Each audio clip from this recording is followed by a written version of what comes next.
பெருமொழி மாதிரியில் உள்ள சவால்கள் குறித்து இன்று நாம் பார்க்க இருக்கின்றோம். முதலில் இணைந்த அனைவருக்கும் நமது நன்றியை தெரிவித்துக் கொள்கிறேன். செயற்கை நுண்ணறிவு குறித்து சில முக்கியமான தகவல்களை நமது கல்வியாளர்கள் மற்றும் மாணவர்களுடன் பகிர்ந்து கொள்ளும்படியாக இந்த ஆண்டு தொடக்கத்திலிருந்து ஜனவரி பிப்ரவரி மாதத்தில் தொடங்கிய இந்த உரைத்தொடர் தொடர்ச்சியாக இன்று 3வது முறையாக நடைபெறுகின்றது. அறிமுகத்தை நான் விரைவாக முடித்துக் கொண்டு இன்றைய உரைத்தொடருக்கு செல்லலாம் என்று இருக்கின்றேன். இன்று நாம் பெருமொழி மாதிரியில் உள்ள சவால்கள், challenges in large language model, LLM என்று சொல்லக்கூடிய LLM-இல் உள்ள சவால்களை குறித்து திரு நீச்சல்காரன் என்ற ராஜாராமன் அவர்கள் நம்முடன் இணைத்திருக்கின்றார். மதுரையைச் சேர்ந்த இவர் சென்னையில் உள்ள பன்னாட்டு நிறுவனம் ஒன்றில் தொழில்நுட்ப வல்லுநராக பணிபுரிந்து வருகிறார். கணினி தமிழில் கொண்ட ஆர்வத்தால் எழுத்து பிழை திருத்தி, எழுத்து பெயர்ப்பி, குறியாக்க மாற்றி போன்ற பல்வேறு கருவிகளை இணையத்தில் உருவாக்கியுள்ளார். 2010 முதல் விக்கிபீடியா திட்டங்களில் எழுதியும் மேம்படுத்தியும் வருகிறார். தமிழ் விக்கிபீடியா நிர்வாகிகளும் ஒருவராவார். செயற்கை நுண்ணறிவு செய்தி தளமான திரள்.in இணை நிறுவனரும் இவராவார். 2015 ஆண்டுக்கான கன்னட இலக்கிய தோட்டத்தின் சுந்தரசுவாமி விருதும், 2019 ஆண்டிற்கான தமிழக அரசின் முதலமைச்சர் கணினி தமிழ் விருதும், 2022 ஆண்டில் டிஜிட்டல் விருதும் பெற்றுள்ளார்.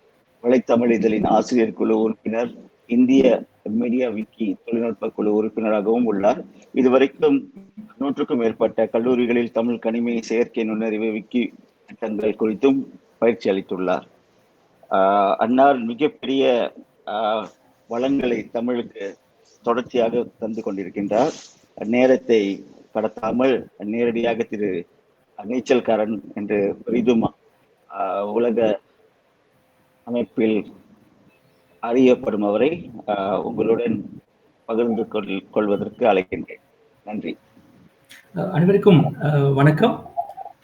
என்னுடைய திரை தெரியும் நினைக்கிறேன். நான் என்னுடைய காணொலியை நிறுத்திட்டேன். ஆனா என்னுடைய திரையை நம்ம தொடர்ந்து பார்க்க முடியும்னு நினைக்கிறேன். நன்றி. நான் என்னுடைய திரையும் பிரித்துப்படுத்துகிறேன். அனைவருக்கும் நன்றி. இந்த மாநாட்டினுடைய தொடர்ச்சியாக தொடர்ந்து நம்ம பல்வேறு தலைப்புகள்ல ஒவ்வொரு மாதமும் வந்து நம்ம பேசிக்கிட்டு இருக்கோம். அந்த மாதிரி இந்த மாதத்துல எனக்கு வாய்ப்பு கிடைச்சதுக்கு முதல்ல நன்றி சொல்லிக்கிறேன். இன்றைய தலைப்பு பார்த்தீங்கன்னா பெருமொழி மாதிரியில் உள்ள சவால்கள் அப்படின்னு நம்ம எடுத்திருக்கோம். இது ஒருவேளை புதியவர்களுக்கு வந்து இது கொஞ்சம் ரொம்ப ஒரு குழப்பம் வாய்ந்த ஒரு தலைப்பா இருக்கலாம். லார்ஜ் லாங்குவேஜ் மாடல், இப்ப எனக்கே வந்து ஒரு 3-4 வருடங்களுக்கு முன்னாடி வந்து இந்த தொழில்நுட்பத்தை புரிந்து கொள்வதே கொஞ்சம் சிரமமா இருந்துச்சு. அது என்ன லார்ஜ் லாங்குவேஜ் மாடல் அப்படின்றாங்க. லாங்குவேஜ்னா நமக்கு தெரியும், மாடல்னா எனக்கு தெரியும், அதனால லார்ஜ் லாங்குவேஜ் மாடல் அப்படின்னு ஒவ்வொருத்தருக்கும் ஒரு மாதிரியான கேள்விகள் இருக்கலாம். இந்த 1 மணி நேரம் அல்லது ஒரு 3/4 மணி நேரம் இந்த முறையில வந்து அதை பத்தின ஒரு அடிப்படையான ஒரு தெளிவையும், அதுல தமிழுக்கும் மட்டும் இல்லாம ஒரு பொதுவான அதற்குரிய சவால்களை பத்தி நம்ம இந்த அமர்வில் நம்ம பார்க்க போறோம். ஆக இது வந்து ஒரு மேலோட்டமான ஒரு முறையா தான் இருக்க போகுது. ரொம்ப தொழில்நுட்பம் உள்ள ஆழமா நம்ம போக்குவரத்து இல்லை, அடிப்படையா தான் நம்ம இருக்க போகுது. உங்களுக்கு ஏதாவது ஐயங்கள் இருந்துச்சுன்னா நம்ம கடைசியா நம்ம உரையாடல் நம்ம கேட்டுக்கலாம். இது என்னுடைய முகவரி மற்றும் என்னுடைய முகநூல், ட்விட்டர் இதெல்லாம் இருக்கு. நீங்க தொடர்ந்து தொடரவும் அதில் செய்யலாம். சரி, இப்ப என்னுடைய இன்றைய அமர்வுடைய இந்த அஜெண்டா அப்படின்னு செயற்குறிப்பு அப்படின்னு பாத்தீங்கன்னா, அடிப்படையில இந்த ஜெனரேட்டிவ் ஏஐ அப்படின்னு சொல்லக்கூடிய இயற்றறிவு அப்படின்னா என்ன அப்படின்னு நம்ம வந்து பார்க்க போறோம். அதை பத்தின ஒரு புரிதல் இருந்தா தான் நம்ம LLM குள்ளேயே போக முடியும். அதற்கு பிறகு LLM பத்தி நம்ம தெரிஞ்சுக்குவோம். அதுக்கப்புறம் ஏன் LLM குள்ள நம்ம போகணும், இந்த லார்ஜ் லாங்குவேஜ் மாடல் ஏன் இப்போ அல்லது சமகாலத்துல அதை பத்தி பேசுபொருளா இருக்கு, அது ஏன் தேவை அப்படின்றத அடுத்து பார்ப்போம். அதற்கப்புறம் அதுல கூடிய பொதுவான சவால்கள், அதுக்கப்புறம் தமிழுக்கு அதுல இருக்கக்கூடிய சவால்கள், இதுதான் நம்ம இன்னைக்கு பார்க்க போறோம். இது வந்து நம்ம முன்னாடி சொன்ன மாதிரி இது வந்து ஒரு புதியவர்களுக்கு அறிமுகம் செய்யற மாதிரி தான் இந்த அமர்வு இருக்கும். உங்களுக்கு ஏற்கனவே இந்த LLM பத்தி அனுபவம் இருந்துச்சுன்னா உங்களுக்கு வேணா கூடுதலாக சில தகவல்கள் கிடைக்கலாம். ஆனா இந்த அமர்வு முழுக்க ஒரு அடிப்படையான ஒரு செய்திகளை தான் இருக்கும். சரி, இப்ப நம்ம செயற்கை நுண்ணறிவை பத்தி நம்ம தெரிஞ்சுக்கலாம். ஏற்கனவே நிறைய பேருக்கு இதை பத்தி தெரிஞ்சிருக்கும். இருந்தாலும் இந்த தொடக்கத்துல என்னுடைய பார்வையில இதை விளக்கிட்டு அதுக்கப்புறம் அடுத்தடுத்து போலான்னு பாக்குறேன். செயற்கை நுண்ணறிவு அப்படின்னு சொல்லக்கூடியது பார்த்தீங்கன்னா, நமக்கு அது இல்லாத துறையே இல்லன்னு சொல்லலாம். எக்கச்சக்கமான துறைகள்ல வந்து இந்த தொழில்நுட்பம் வந்து நம்ம பயன்படுத்திக்கிட்டு இருக்கோம். அப்ப அத எப்படி நம்ம வந்து டிஃபைன் பண்றோம்? எப்படி அத வந்து விவரிக்கிறோம் அப்படின்னு பார்த்தீங்கன்னா, ஒரு ஒரு எந்திரம், அது வந்து கணினியா இருக்கலாம், அல்லது கைபேசியா இருக்கலாம். ஏதாவது ஒரு எந்திரமானது தானாக கற்றுக்கொண்டு அது ஒரு முடிவை எடுக்கும் அப்படின்னா, அதத்தான் நம்ம வந்து செயற்கை நுண்ணறிவு அப்படின்னு சொல்றோம். இத நம்ம இப்படியும் சொல்லலாம். தானாக கற்றுக்கொண்டு அப்படின்றதுனால, நாம வந்து வெளிப்படையாக அல்லது நேரடியாக எந்த ஒரு நிரலும் அத எழுத மாட்டோம். அதாவது நேரடியாக நீ இப்படிதான் செய்யணும் அப்படின்னு சொல்லி கட்டளைகள் எதையுமே குடுக்காம, அந்த கணினியே கற்றுக்கொண்டு அ செயலாற்றக்கூடிய திறன் வாய்ந்த கருவிகள் அப்படின்னு நம்ம வச்சுக்கலாம். Ability to learn without being explicitly programmed. அதான் அதுல முக்கியமானது. இப்போ உதாரணத்துக்கு நீங்க வந்து கவிதை எழுது அப்படின்னு சொல்லி நீங்க ஒரு கணினிட்ட கேட்டீங்கன்னா, கவிதைன்னா இப்ப இப்படிதான் இருக்கணும் அப்படின்னு சொல்லி நம்ம எங்கேயுமே வந்து எழுதியிருக்க மாட்டோம். இப்ப வெண்பா எழுது அப்படின்னு நம்மகிட்ட சொன்னோம்னா, நம்ம என்ன செய்வோம்னா, வெண்பா இலக்கணத்த போய் பார்ப்போம். சரியா இந்த மாரி 2 அடி இருக்கணும், இந்த மாரி தலை இருக்கணும், இப்படி தொடை இருக்கணும்னு சொல்லி நமக்கு விதிமுறைகள் நமக்கு தெரியும். ஆனா இந்த கணினிக்கு வந்து இந்த விதிமுறைகள்லாம் சொல்லாம, அதுவாவே கற்றுக்கொண்டு எழுதுது பார்த்தீங்களா? நம்ம அதத்தான் வந்து நம்ம அந்த செயற்கை நுண்ணறிவு அப்படின்னு சொல்றோம். இது வந்து ஒரு பெரிய துறை. வெறும் மொழிக்கு மட்டும் இல்லாம, ஆ ரோபோட்டிக்ஸ்ல இருக்கு நீங்க பார்த்தீங்கன்னா தெரியும். மெக்கானிக்ஸ்ல இருக்கு, மேத்ஸ்ல இருக்கு. இந்த மாரி அது இல்லாத துறையே கிடையாது. எல்லா துறைகளையும் வந்து இந்த ஏஐ வந்து அ இணைந்து செயலாற்றுது. இப்ப அ நம்மளுடைய தலைப்பு ஒட்டி வருது பார்த்தீங்கன்னா, எல்லாமே வந்து மொழியியல் சார்ந்தது. லிங்குயிஸ்டிக்ஸ் சம்மந்தப்பட்டதா தான் நம்மளுடைய இந்த செயற்கை நுண்ணறிவ நம்ம அப்படிதான் நம்ம பார்க்கிறோம். அது தொடர்பா தான் நம்மளுடைய ஆய்வுகள்லாம் இருக்கு. இன்றைய அமர்வும் நம்ம அத ஒட்டி தான் நம்ம பார்க்கிறோம். அப்போ வந்து செயற்கை நுண்ணறிவு அப்படின்றது ஒரு பெரிய பரப்பு. அதுல மொழி சார்ந்த ஒரு பகுதிய மட்டும் தான் நம்ம வந்து அ பார்க்கிறோம். அத பத்தி தான் நம்ம பேசுறோம் அப்படின்னு நம்ம புரிஞ்சுக்கலாம். ஆ இத எப்படி இந்த இந்த இந்த செயற்கை நுண்ணறிவு எப்படி இயங்குது? அது எப்படி செயல்படுது? அப்படின்னு அடிப்படையான ஒரு ஒரு புரிதல் ஏற்படணும்னா, உங்களுக்கு இந்த உதாரணத்த சொல்ல விரும்புறேன். மனிதர்கள் எப்படி வந்து ஒரு முடிவெடுக்கிறோம்? அதே மாரி இந்த கணினி எப்படி முடிவெடுக்குது அப்படின்னு பார்த்தீங்கன்னா, உங்களுக்கு தெரியும். இப்ப நாம எப்படி முடிவெடுப்போம்? அ எங்கேயாவது யாராவது ஒருத்தர் சொல்றத கேட்டோ, அல்லது கண்ணால பார்த்தோ, நம்ம வந்து நமக்கு அந்த உள்ளீட நம்ம எடுத்துக்கிறோம். Listen R view. அப்படிதான் நம்ம உள்ள எடுத்துக்கிறோம். அதற்கு பிறகு நம்மளுடைய அறிவ பயன்படுத்துறோம். அதற்கு பிறகு அனுபவத்தையும் நம்ம சேர்த்து தான் நம்ம முடிவெடுக்கிறோம். இப்ப உதாரணத்துக்கு இப்ப இந்த அமர்வுல நான் பேசுறோம் அப்படின்னா, நமக்கு வந்து இந்த மாரி ஒருத்தர் வந்து அழைப்பு விட்டிருப்பாங்க. அந்த அழைப்ப பார்க்கிறேன். சரி நம்ம இந்த மாரி ஒரு மாநாட்டுல நம்ம பேசலாம் அப்படின்னு சொல்லி, நான் வந்து முடிவெடுக்கிறதுக்கு முன்னாடி என்னுடைய அறிவ நான் யோசிப்பேன். எனக்கு இத சொல்றதுக்கான ஒரு ஏதாவது அறிவு இருக்கா? இத பத்தி பேசுறதுக்கான செய்தி இருக்கா? அப்படின்னு சொல்லி என்னுடைய நாலேட்ஜ நான் வந்து எடுத்துப்பேன். அதற்கப்புறம் அனுபவத்த பார்ப்பேன். இப்போ உதாரணத்துக்கு இப்ப இந்த மாலை நேரத்துல நம்ம பேசுறது சரியா இருக்குமா? அல்லது வந்து இந்த காலை நேரத்துல பேசலாமா? அல்லது இந்த குறிப்பிட்ட திங்கட்கிழமை எல்லாருக்கும் வேலை நாள். இப்ப பேச முடியுமா? அப்படின்னு சொல்லி என்னோட அனுபவத்த நான் ஒப்பிட்டு தான் இந்த நாள வந்து நான் தேர்வு செஞ்சு பேசுறேன். அப்ப இப்படிதான் நம்ம மனிதர்கள் முடிவெடுக்கிறோம். அதே மாரி தான் அந்த மெஷின் லேர்னிங்லயே வந்து நம்ம ஒப்பிட முடியும். அது எப்படி நமக்கு ஒரு கணினி எப்படி தகவல எடுத்துக்கும் அப்படின்னு பார்த்தீங்கன்னா, ஒண்ணு NLP வழியாக. NLPனா நம்ம இயற்கையாக பேசக்கூடிய ஒரு மொழி. அது வந்து தட்டச்சு செஞ்ச அ ஒரு பணுவலாக இருக்கலாம். அல்லது வந்து பேசி வாய்ஸ் டைப்பிங்கா கூட இருக்கலாம். ஏதோ ஒரு வகையில வந்து ஒரு மொழிய நம்ம உள்ளீடு செய்வோம். அல்லது வந்து ஏதாவது படங்களோ, காணொளிகளோ காட்டுனோம்னா, விஷன்ற தொழில்நுட்பத்த வச்சு அந்த கணினி வந்து உள்ளீட எடுத்துக்கும். அதாவது நம்ம குடுக்கக்கூடிய ஒரு தகவல அது புரிஞ்சுக்குது. படமா காட்டுனா விஷன வச்சு புரிஞ்சுக்கிறோம். ஒரு மனிதர் இருக்காரு, ஒரு மரம் இருக்கு, ஒரு வாகனம் இருக்கு அப்படின்னு சொல்லி அந்த பின் பின் பின்னணிய வந்து அது புரிஞ்சுக்கிறோம். அதுக்கெல்லாம் வந்து விஷன்ற தொழில்நுட்பத்த வச்சுக்குது.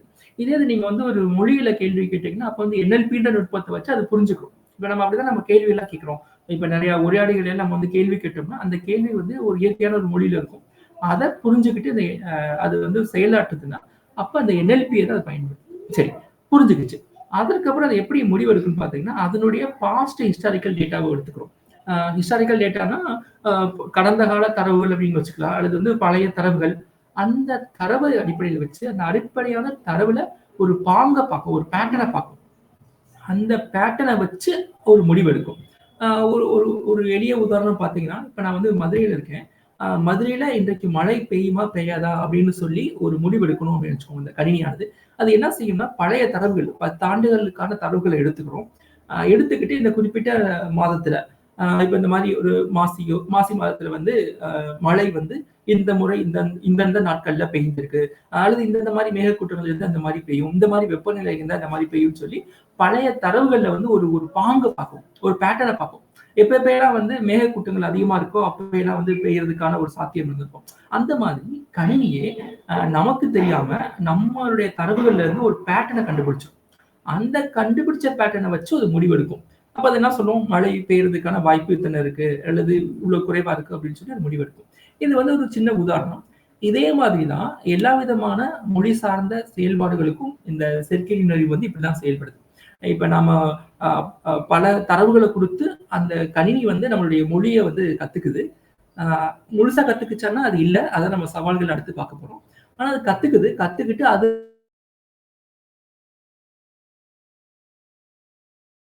அது இப்படிதான் வந்து ஒரு ஒரு எந்திரமானது கற்றுக்கொண்டு முடிவு எடுக்குது. ஆ இப்ப இதுல பார்த்தீங்கன்னா, சரி இத விட்டுறலாம். நெறைய துறைகள்ல அது அ செயல்படக்கூடியத விட்டுருவோம். இந்த செயற்கை நுண்ணறிவு வந்து ஒரு அதனுடைய துறை சார்ந்து 2 வகையா பிரிக்கலாம். ஒண்ணு பார்த்தீங்கன்னா, ஏதாவது ஒரு குறிப்பிட்ட துறை சார்ந்து மட்டும் இருக்கும். இப்போ உதாரணத்துக்கு நீங்க வெதர மட்டும் ரீட் பண்ணணும். ஆ காலநிலை மாற்றத்த மட்டும் யூகிக்கணும் அப்டின்னா, அதுக்கு மட்டுமே அந்த நுண்ணறிவ வந்து உருவாக்கியிருப்பாங்க. அல்லது வந்து தானாக அ ஓட்டக்கூடிய வாகனத்த இயக்கணும்னா, அதுக்காக மட்டும் உருவாக்கியிருப்பாங்க. அல்லது ஏதாவது குறிப்பிட்ட துறை, ஒரு இண்டஸ்ட்ரி மட்டும் வச்சுக்கோங்க. அந்த மாரியான நுண்ணறிவு செயலிகள்லாம் பார்த்தீங்கன்னா, வேறு வேறு துறையில செயல்படுத்த முடியாது. இப்ப நீங்க பார்த்தீங்கன்னா, இப்ப நாசாக்கு அவங்க உருவாக்குன ஒரு ஒரு ஏஐ பார்த்தீங்கன்னா, இன்னொரு இடத்துக்கு பயன்படுத்த முடியாது. அவை அவைகள் எல்லாமே வந்து வெர்டிகல் ஏஐ அப்படின்னு சொல்லுவோம்.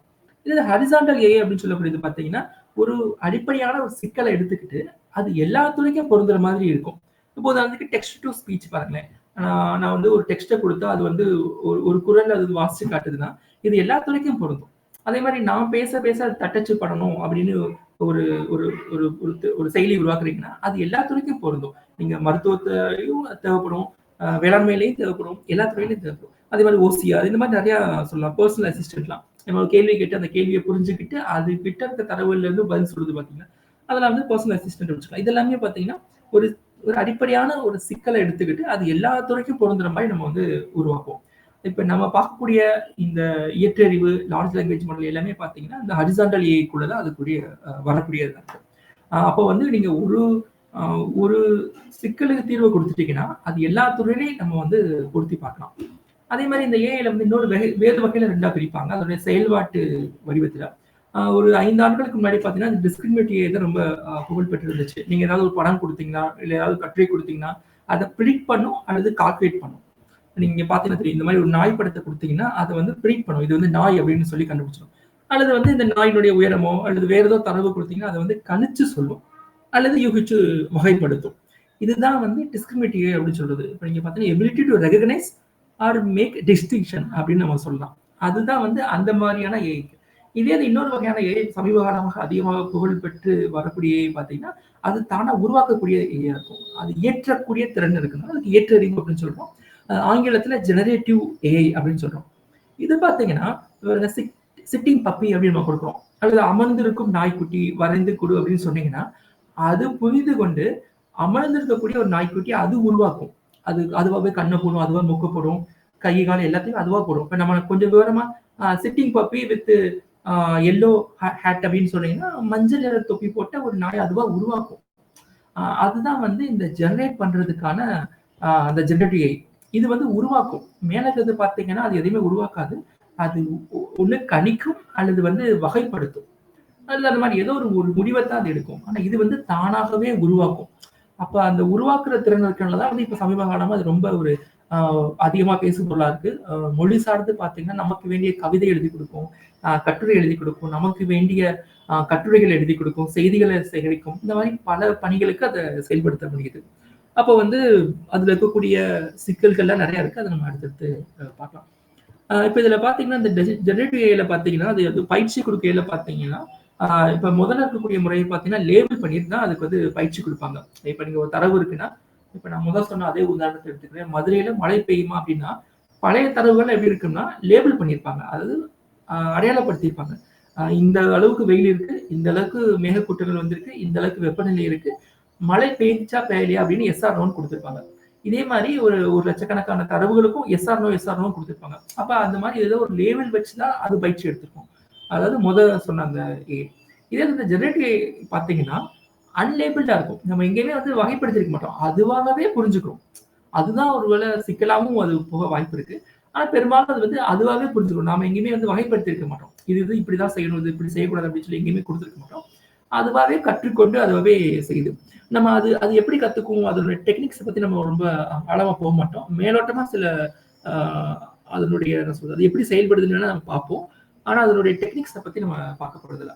சரி, ஏன் இதை யூஸ் பண்ணணும்? அந்த இந்த இந்த மாதிரி எந்திரங்கள் வழியாக கற்றுக்கொண்டு ஆஹ் இந்த மாதிரி எந்திரங்கள் வழியாக கற்றுக்கொண்டு ஒன்று செயல்படுத்தணுமா அப்படின்னு பார்த்தீங்கன்னா, சில இடங்கள்ல அதுக்கு தேவை இருக்கு. எங்கெங்கன்னா, எங்கெங்கெல்லாம் நம்ம வந்து நிரல் எழுத முடியலையோ அங்கெல்லாம் வந்து இந்த எம்எல்ஐ பயன்படுத்திக்கலாம். இப்போ உதாரணத்துக்கு இப்ப நாய் வரையணும்னு சொல்றோம் பாத்தீங்களா, நாயை வரைவதற்கு நம்மளால வந்து கோடு எழுத முடியுமா அப்படின்னு பாத்தீங்கன்னா ரொம்ப சிக்கல்.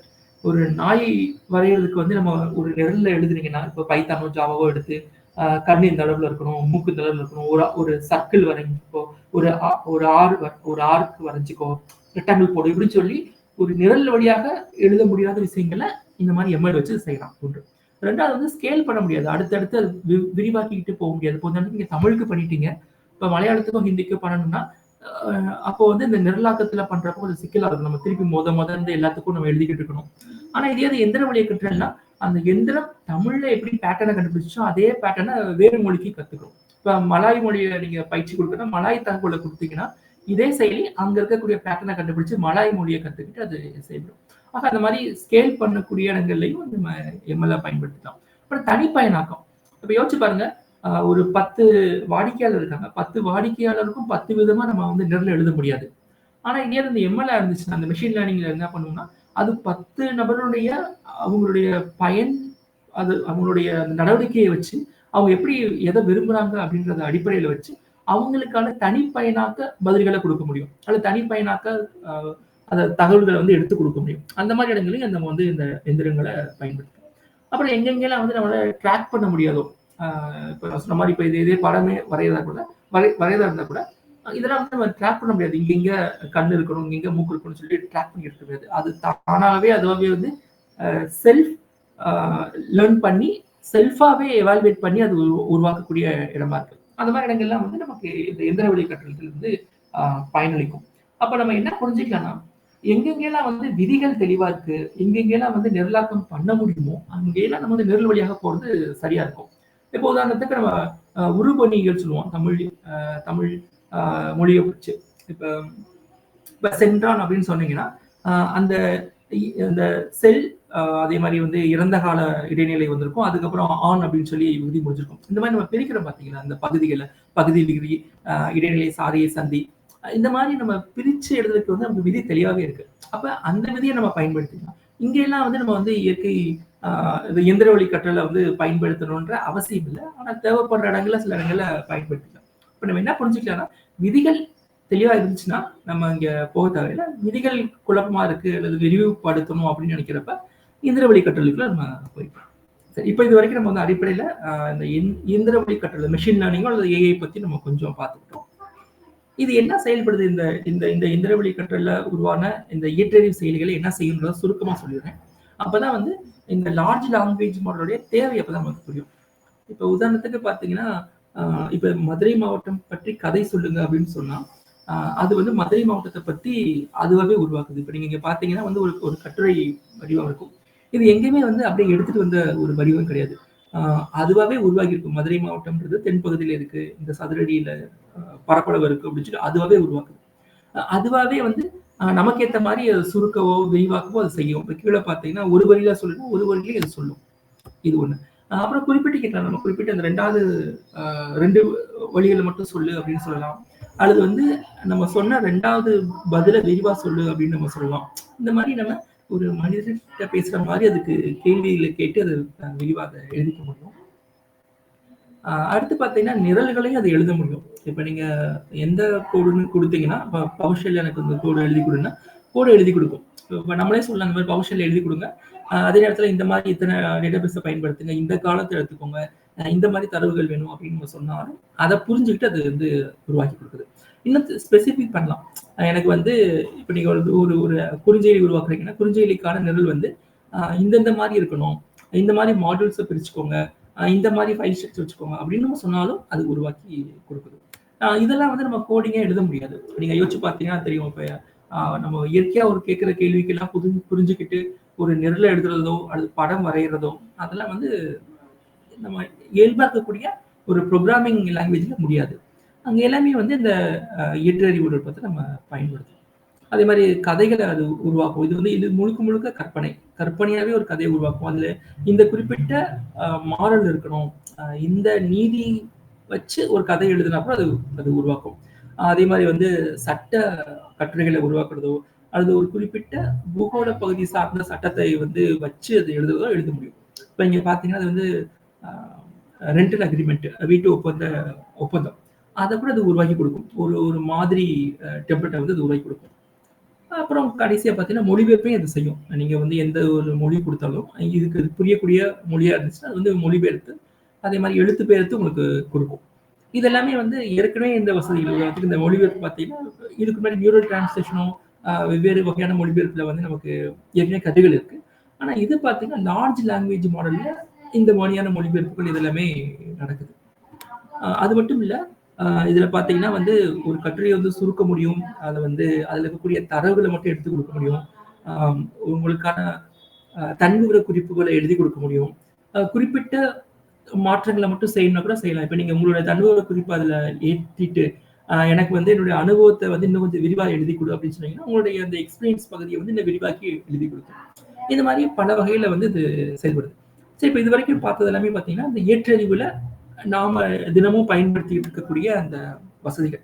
இது மட்டும் இல்ல, படங்களையும் வரைஞ்சு கொடுக்கும். நான் சொன்ன மாதிரி இங்க நிரல்களையும் எழுதி கொடுக்கும், படங்களையும் வரைஞ்சு கொடுக்கும். அதே மாதிரி வந்து ஒரு காணொலியும் உருவாக்கும், ஒரு வீடியோவையும் அதெல்லாம் உருவாக்க முடியும்.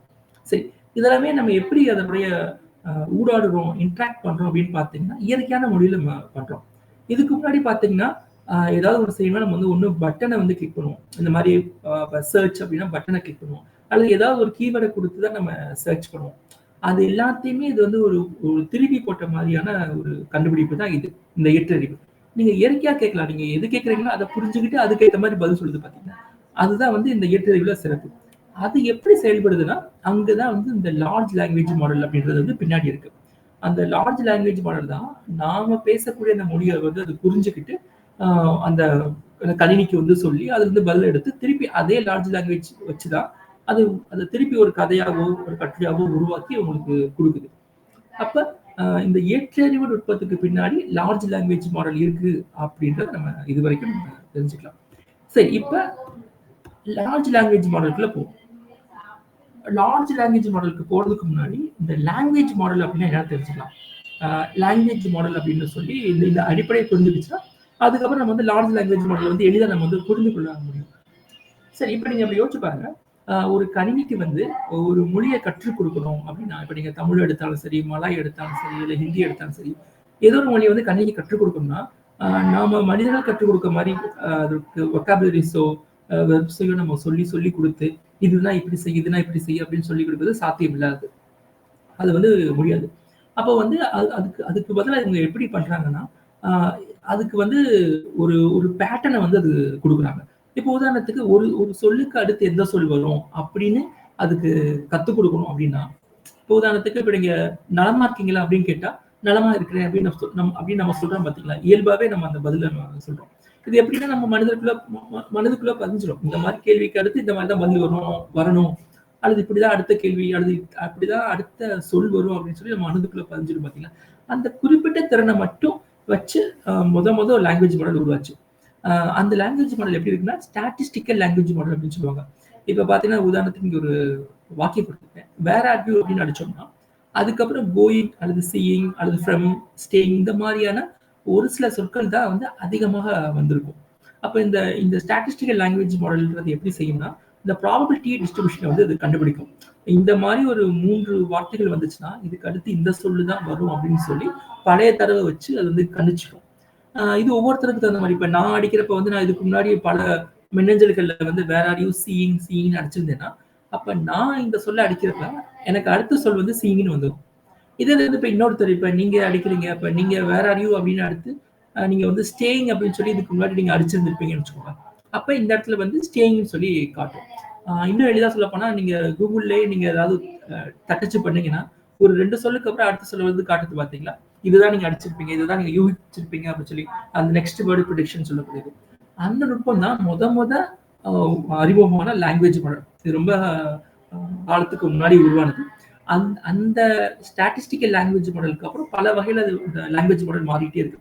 அப்ப நீங்க என்ன புரிஞ்சுக்கலாம்னா இந்த கணினிக்கு வந்து இந்த லாங்குவேஜ் மாடல்ன்றது எப்படி புரிஞ்சுக்கணும்னா, இந்த சொல்லுக்கு அப்புறம் இந்த சொல் தான் அதிகமான சதவிகிதத்துல வந்திருக்கு. அல்லது இது அதிகமான ப்ராபபிலிட்டில வந்திருக்கு அப்படின்னு சொல்லி அது புரிஞ்சுக்குது. அதுக்கு பல்வேறு டெக்னிக்ஸ பயன்படுத்தும். உதாரணத்துக்கு நெக்ஸ்ட் வேர்ட் ப்ரிடிக்ஷன் சொல்லி பார்த்தீங்கன்னா, லாங் ஷார்ட் டெர்ம் மெமரி அப்படின்னு சொல்லி ஒரு நுட்பத்த அது பயன்படுத்தும்.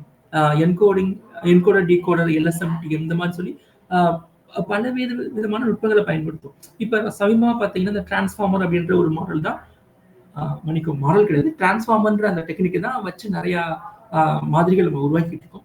இதெல்லாம் பார்த்தீங்கன்னா, ஒரு விதமான ஒரு டெக்னிக்.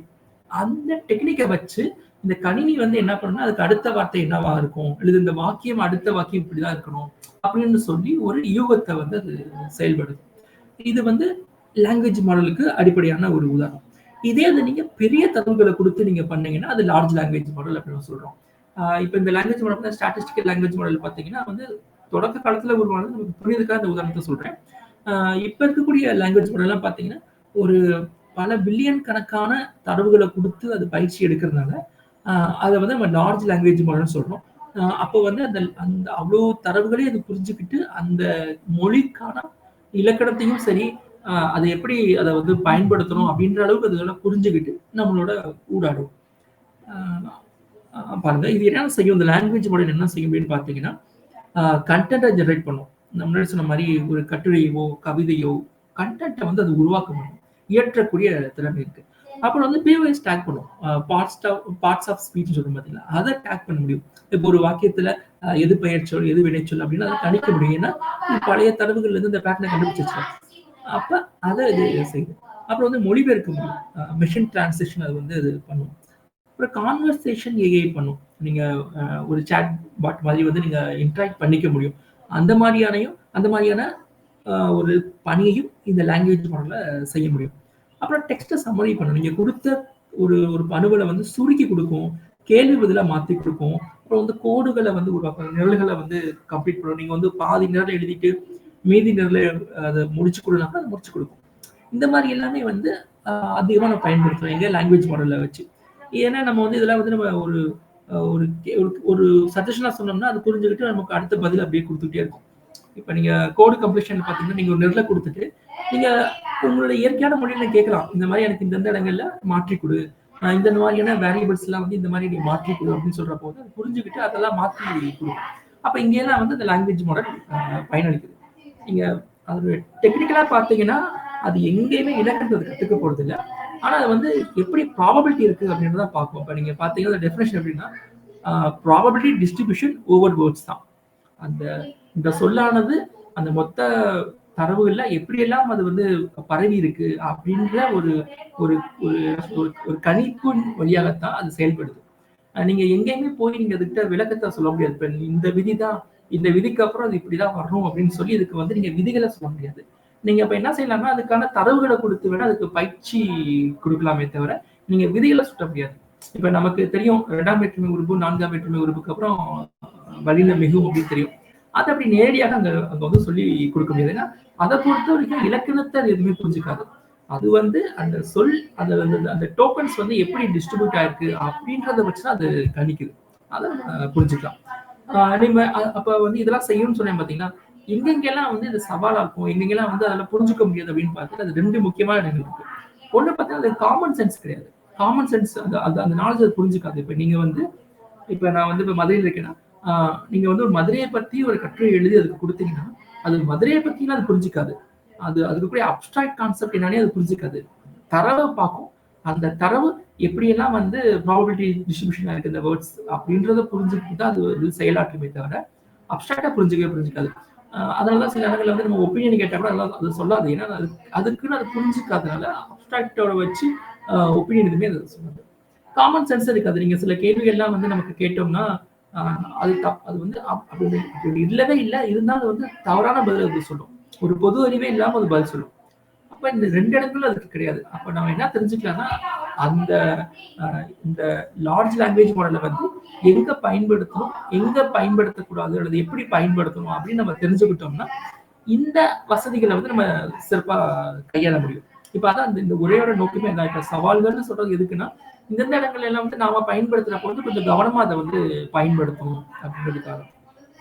சரி இப்போ ஏன் அந்த லார்ஜ் லாங்குவேஜ் மாடல் வருது அப்படின்னு பார்த்தீங்கன்னா, இதனுடைய தேவை ஏன் இப்போ வந்திருக்கு அப்படின்னு பார்த்தீங்கன்னா, இதனுடைய விளைவுகள் பார்த்தீங்கன்னா ரிமார்க்கபிளா இருக்கு. நான் முன்னாடி சொன்ன மாரி கடந்த 5, 4 ஆண்டுகளா பார்த்தீங்கன்னா, இதனுடைய பலன் வந்து அபரிவிதமா இருக்கு. ஏன்னா, உங்களுடைய மொழியிலேயே நீங்க கேட்டு அதுக்கான பதில் கிடைக்குதுன்னா, அது ரொம்ப ஒரு பெரிய வளர்ச்சி தானே. இதுக்கு முன்னாடி பார்த்தீங்கன்னா, அப்படி கேட்க முடியாது. நம்ம வந்து ஒண்ணு கோடு எழுதணும், அல்லது வந்து பட்டன்களை கிளிக் பண்ணி தான் நம்ம வந்து எடுத்துக்கிடணும். ஆனா இப்ப பார்த்தீங்கன்னா வந்து அ அவ்வளவு பெரிய ஒரு மாற்றத்த ஏற்படுத்தியிருக்கு. இன்னொரு உதாரணம் சொல்லலாம். இப்ப நீங்க Photoshop பயன்படுத்தியிருப்பீங்க. Photoshopல ஏதாவது ஒரு ஒரு ஒரு லேயர மாத்தணும், ஒரு வண்ணத்த மாத்தணும்னா, நம்ம அதுக்கான அந்த மெனுல போயி அந்த கண்ட்ரோல கிளிக் பண்ணி, அதுல வண்ணத்த செலக்ட் பண்ணி, அப்புறம் பல பணிகள் குட்டி குட்டியா செஞ்சு தான் அது ஒரு மாற்றத்த ஏற்படுத்துவீங்க. ஆனா இந்த லார்ஜ் லாங்குவேஜ் மாடல் வந்ததுக்கு அப்புறம் என்ன செய்வீங்கன்னா, அந்த மாரி மெனுஸ்க்கே போகாம நேரடியாவே நீங்க சொல்லலாம். இந்த மாரி இந்த கலரை இந்த மாரி மாத்து, இந்த மாரி இப்படி திருப்பி போடு அப்படின்னு நீங்க லிட்டரலி எழுதி குடுத்தாலே போதும் அது மாத்துது. அந்த ஒரு ரிமார்க்கபிளான அவுட்கம் வந்து இந்த LLMல இருக்குது. 2வது பார்த்தீங்கன்னா, அது வந்து சீப்பா இருக்கு. அதாவது சீப்னா அதனுடைய பயிற்சிக்கு ஒப்பிடுறப்ப அந்த ட்ரெய்னிங்க்கு செலவு பண்ற காஸ்ட் கூட அது வேற. ஆனா வந்து நீங்க இப்ப ப்ரோகிராம் வச்சு எழுதக்கூடிய அ ஒரு ஒரு ஒரு அப்ளிகேஷனுக்கும் LLMல உருவான அப்ளிகேஷனுக்கும் பார்த்தீங்கன்னா சீப்பா இருக்கும். இப்ப நான் சொன்ன மாரி இந்த இதெல்லாம் வந்து நீங்க எளிதில வந்து அந்த அந்த மொழிய வந்து புரிஞ்சுக்க முடியும். அதனுடைய என்ன சொல்றது கம்ப்யூட் பண்ற பவர்லாம் பார்த்தீங்கன்னா சீப்பா இருக்கும். எதோட ஒப்பிடும்போதுன்னா, மற்ற அ அந்த ப்ரோகிராமோட ஒப்பிடும்போது இது வந்து சீப்பா இருக்கும். அடுத்து பார்த்தீங்கன்னா, கன்சியூமரோட பிஹேவியரே மாறிடுச்சு. இப்ப இப்ப பார்த்தீங்கன்னா, ஒரு காலத்துல ஒரு ஒரு 2 அல்லது ஒரு 30 ஆண்டுகளுக்கு முன்னாடி பார்த்தீங்கன்னா, அப்ப இருக்கக்கூடிய மக்களுடைய பயன் பயனாளர்களுடைய அந்த அணுகுமுறை வேறையா இருக்கும். இப்ப அவங்களுடைய அணுகுமுறை வேறையா இருக்கும். அந்த அந்த மாரி ஒரு பெரிய மாற்றம் இருக்கும். இப்போ ஒரு காலத்துல பார்த்தீங்கன்னா, இப்ப என்னுடைய பள்ளி காலத்திலலாம் பார்த்தீங்கன்னா, நான் வந்து ஏதாவது ஒண்ணு தேடணும்னா நான் வந்து பட்டன கிளிக் பண்ணி தான் சர்ச் பண்ணுவேன். இப்ப இருக்கக்கூடிய குழந்தைகளுக்குலாம் வந்து அந்த பட்டன கிளிக் பண்றதுக்கு கூட ஒரு சோம்பேறித்தனம். அது கூட வேணாம். அவங்களுக்கு வந்து நேரடியா பேசுறப்பயே வந்து அவங்களுக்கு பதில் வேணும் அப்படின்னு நினைக்கிறாங்க பார்த்தீங்களா? இதே மாரி தான் எல்லா துறைகளையுமே வந்து அது வந்து அந்த பயனாளர்களுடைய அணுகுமுறையே மாறிருச்சு. அப்ப அவங்களை திருப்திப்படுத்துவதற்கு இந்த LLM வந்து தேவைப்படுது. அப்புறம் வந்து இன்சைட்ஸ் ஃப்ரம் அன்ஸ்ட்ரக்சர்ட் டேட்டா வந்து இப்ப இந்த LLMால தான் பண்ண முடியும். இப்ப நீங்க ஒரு வகைப்படுத்தப்படாத ஒரு தரவுகள்ல இருந்து நமக்கு வந்து ஒரு தரவுகள எடுக்கணும் அப்படின்னா, அதுக்கு LLM தான் தேவை. நீங்க அதுக்கு வேற வேற நுட்பங்கள அத பயன்படுத்த முடியாது. இப்ப சொன்ன மாரி அ Google, YouTubeல போடுற கமெண்ட்ஸ் பார்த்தீங்கன்னா, ஒவ்வொரு கமெண்ட்ஸும் ஒவ்வொரு மாரி இருக்கும். எல்லாத்தையுமே புரிஞ்சுகிட்டு அது வந்து தரவுகள் எடுக்கணும் அப்படின்னா LLM தான் பயன்படுத்த முடியும். அது எல்லாமே அன்ஸ்ட்ரக்சர்டு டேட்டாவுக்கான ஒரு உதாரணம். இது மாரி நம்ம சொல்லிட்டே போலாம். இந்த முக்கியமான 4 காரணத்தினால தான் அந்த LLM வந்து ரொம்ப அ இப்ப நம்ம அதிகமா பயன்படுத்துறோம். அ சரி. சரி இப்ப அ LLM உடைய ஒரு சுருக்கமான ஒரு வரலாறு பார்த்தீங்கன்னா, இப்ப 1966ல எலிசான்னு ஆரம்பிச்சுச்சு. ஸ்டாட்டிஸ்டிக்கல் லாங்குவேஜ் மாடல் ஆரம்பிச்சுச்சு. அப்புறம் வேர்ட் டூ வெக்டர் ஆரம்பிச்சுச்சு. இந்த மாரி பல அ பரிமாணங்கள் பெற்று அ ChatGPTலாம் வந்து அதுக்கப்புறம் தான் வந்து இப்ப நீங்க இங்க பார்த்தீங்கன்னா வந்து ஆம், இப்போ வந்துருக்கக்கூடிய இந்த கிளாட் வரைக்கும் உள்ள டீப் சீக் வரைக்கும் பார்த்தீங்கன்னா, இது எல்லாமே வந்து வெவ்வேறு மாடல்கள் மாறி, மாறி வந்திருக்கு. ஆ நீங்க என்ன புரிஞ்சுக்கலாம்னா, ஒவ்வொரு மாடல் உருவாகுறப்பயும் வந்து வெவ்வேறு டெக்னிக்ஸ பயன்படுத்தியிருப்போம். இங்க சில டெக்னிக்ஸ் மட்டும் போட்டிருக்கேன். இதெல்லாம் கொஞ்சம் ஓரளவுக்கு நேரம் கிடைச்சா நீங்க அ படிச்சு பார்க்கலாம். இந்த மாரி ஒவ்வொரு டெக்னிக்ஸும் வச்சு ஒவ்வொரு அதனுடைய திறன் வந்து மேம்பட்டுக்கிட்டே வந்திருக்கு. அப்படி வரப்போ வந்து கடைசியா அப்படி வர்றப்ப தான் வந்து இந்த டிரான்ஸ்ஃபார்மர் அப்படின்னு சொல்லக்கூடிய அந்த மாடல வந்து நம்ம அந்த டெக்னிக்ஸ வந்து அதிகமா பயன்படுத்த ஆரம்பிக்கிறாங்க. அந்த டிரான்ஸ்ஃபார்மர் மாடல்ல இருந்து தான் வந்து இந்த ஜிபிடி அப்படின்னு சொல்லக்கூடிய அந்த மாடல் வந்திருக்கு. அதுக்கப்புறம் தான் வந்து இப்ப இப்ப இப்ப வந்திருக்கக்கூடிய எல்லா நவீன இந்த உரையாடிகள்லாம் பார்த்தீங்கன்னா, இந்த டிரான்ஸ்ஃபார்மர அடிப்படையா வச்சு தான் அது வந்து கத்துக்குது. கத்துக்கிட்டு உங்களுக்கு வந்து பதில் சொல்லுது. இப்ப நீங்க இது சின்ன உதாரணம் இது கூட விட்டுறலாம். சரி. இப்ப நம்ம நம்ம டெக்னிக்கலா அதுக்குள்ள நம்ம அது எப்படி கத்துக்க போதுன்னு சொல்ல போறதில்ல. நீங்க இந்த டெக்னிக்ஸ நீங்க போய் பார்த்துக்கலாம். அ கொஞ்சம் டெக்னிக்ஸ் தான் குடுத்துருக்கேன். சரி. இப்ப இதுவரைக்கும் நம்ம வந்து இளங்கம பத்தி ஒரு அடிப்படையான ஒரு அறிமுகம் கிடைச்சிருக்கும். அப்போ நமக்கு என்ன புரிஞ்சுக்கலாம்னா, ஒரு கணினி கிட்ட ஒரு ஒரு இயற்கையாக ஒரு மொழியில நம்ம உரையாடுறப்ப, இந்த LLM நுட்பம் தான் அந்த மொழியை புரிந்து கொண்டு கணினிக்கு குடுக்குது. திருப்பி நமக்கு வந்து எடுத்துக் குடுக்குது அப்படின்னு மட்டும் நம்ம புரிஞ்சுக்கலாம். சரி. இப்ப அடுத்து பார்த்தீங்கன்னா, அதில இருக்கக்கூடிய சவால்கள் பாருங்க. இப்போ சின்ன ஒரு ஒப்பீடு. அ இது வந்து Google Translationல பண்ணுது. இது வந்து Gemini அ டிரான்ஸ்லேஷன்ல பண்ணுது. இப்ப பாருங்க, இது அந்த வாக்கியம். "To whomsoever it may concern" அப்படின்ற ஒரு வாக்கியம். இது பொதுவா வந்து ஏதாவது ஒரு ஒரு கடிதம் எழுதுறப்ப வந்து, அந்த கடிதத்தில இப்படி எழுதுவாங்க. அத மொழிபெயர்க்கிறப்போ வந்து இப்படி எழுதியிருக்கு. "யாருக்கு இது கவலையாக இருந்தாலும் சரி" அப்படின்னு சொல்லி, அ அந்த பொருள வந்து மொத்தமாக மாற்றி அது மொழிபெயர்த்திருக்கு. இது வந்து கூகுளுடைய டிரான்ஸ்லேஷன். அதே கூகுள் நிறுவனம் ஜெமினின்ற ஒரு ஏற்றறிவு நுட்பத்துல பாத்தீங்கன்னா மொழிபெயர்த்தீங்கன்னா அது சரியா சொல்லுது பாருங்க. சம்பந்தப்பட்ட அனைவருக்கும் அல்லது தொடர்புடைய அனைவருக்கும் அப்படின்னு அது வந்து மொழிபெயர்க்குது. ரெண்டுமே ஒரே நிறுவனம் தான். ஆனா நுட்பம் வேற. இப்ப முதல் கதை பாத்தீங்கன்னா நியூரல் மெஷின் டிரான்ஸ்லேஷன் அப்படின்னு சொல்லுவோம். அதை வச்சுதான் அது மொழிபெயர்க்குது. அதனுடைய அணுகுமுறை வேற. இதே இப்ப இங்க ஜெமினி பாத்தீங்கன்னா வந்து லார்ஜ் லாங்குவேஜ் மாடல் வச்சு இது மொழிபெயர்க்குது. அப்ப இதனுடைய அணுகுமுறையை பாருங்க, அந்த வித்தியாசம் தெரியும். அப்ப சில இடங்கள்ல வந்து இந்த லார்ஜ் லாங்குவேஜ் மாடல் வந்து ரொம்ப சிறப்பா செயல்படுது அப்படின்னு நம்ம புரிஞ்சுக்கலாம். சரி, எங்கெங்கெல்லாம் இப்ப சவால்கள் பாத்தீங்கன்னா, இது ஒரு 2, 3 வாரங்களுக்கு முன்னாடி நான் வந்து இந்த சொல்ல நான் பார்த்தேன். ஒரு இடத்துல வந்து அது உருவாக்கி கொடுத்த ஒரு சொல்லுது. நம்ம ஏதோ ஒரு கவிதை கேட்கிறப்ப வந்து நுவலறம் அப்படின்னு சொல்லி ஒரு சொல்ல வந்து இந்த கணினி வந்து உருவாக்குது. இதுல வந்து பல மாடல்ல பயன்படுத்துறேன். இப்ப டீப் சீக்கோடைய இந்த R1 மாடலா இருந்தாலும் சரி, சோனட்டா இருந்தாலும் சரி, நிறைய இதுல போடுறப்போ வந்து நுவலரம் அப்படின்ற சொல்ல அது உருவாக்குது. அதுக்கான பதில் கேட்கிறப்போ வந்து பாருங்க, நுவலரம்ன்றது வந்து ஒரு சொல்லாக அது நினைச்சுக்கிட்டு ஒரு நமக்கு விளக்கம் கொடுக்குது. ஆனா தமிழ்ல அப்படி ஒரு சொல்லே கிடையாது. நுவலரம் அப்படின்னு சொல்லி நீங்க பாத்தீங்கன்னா தெரியும்.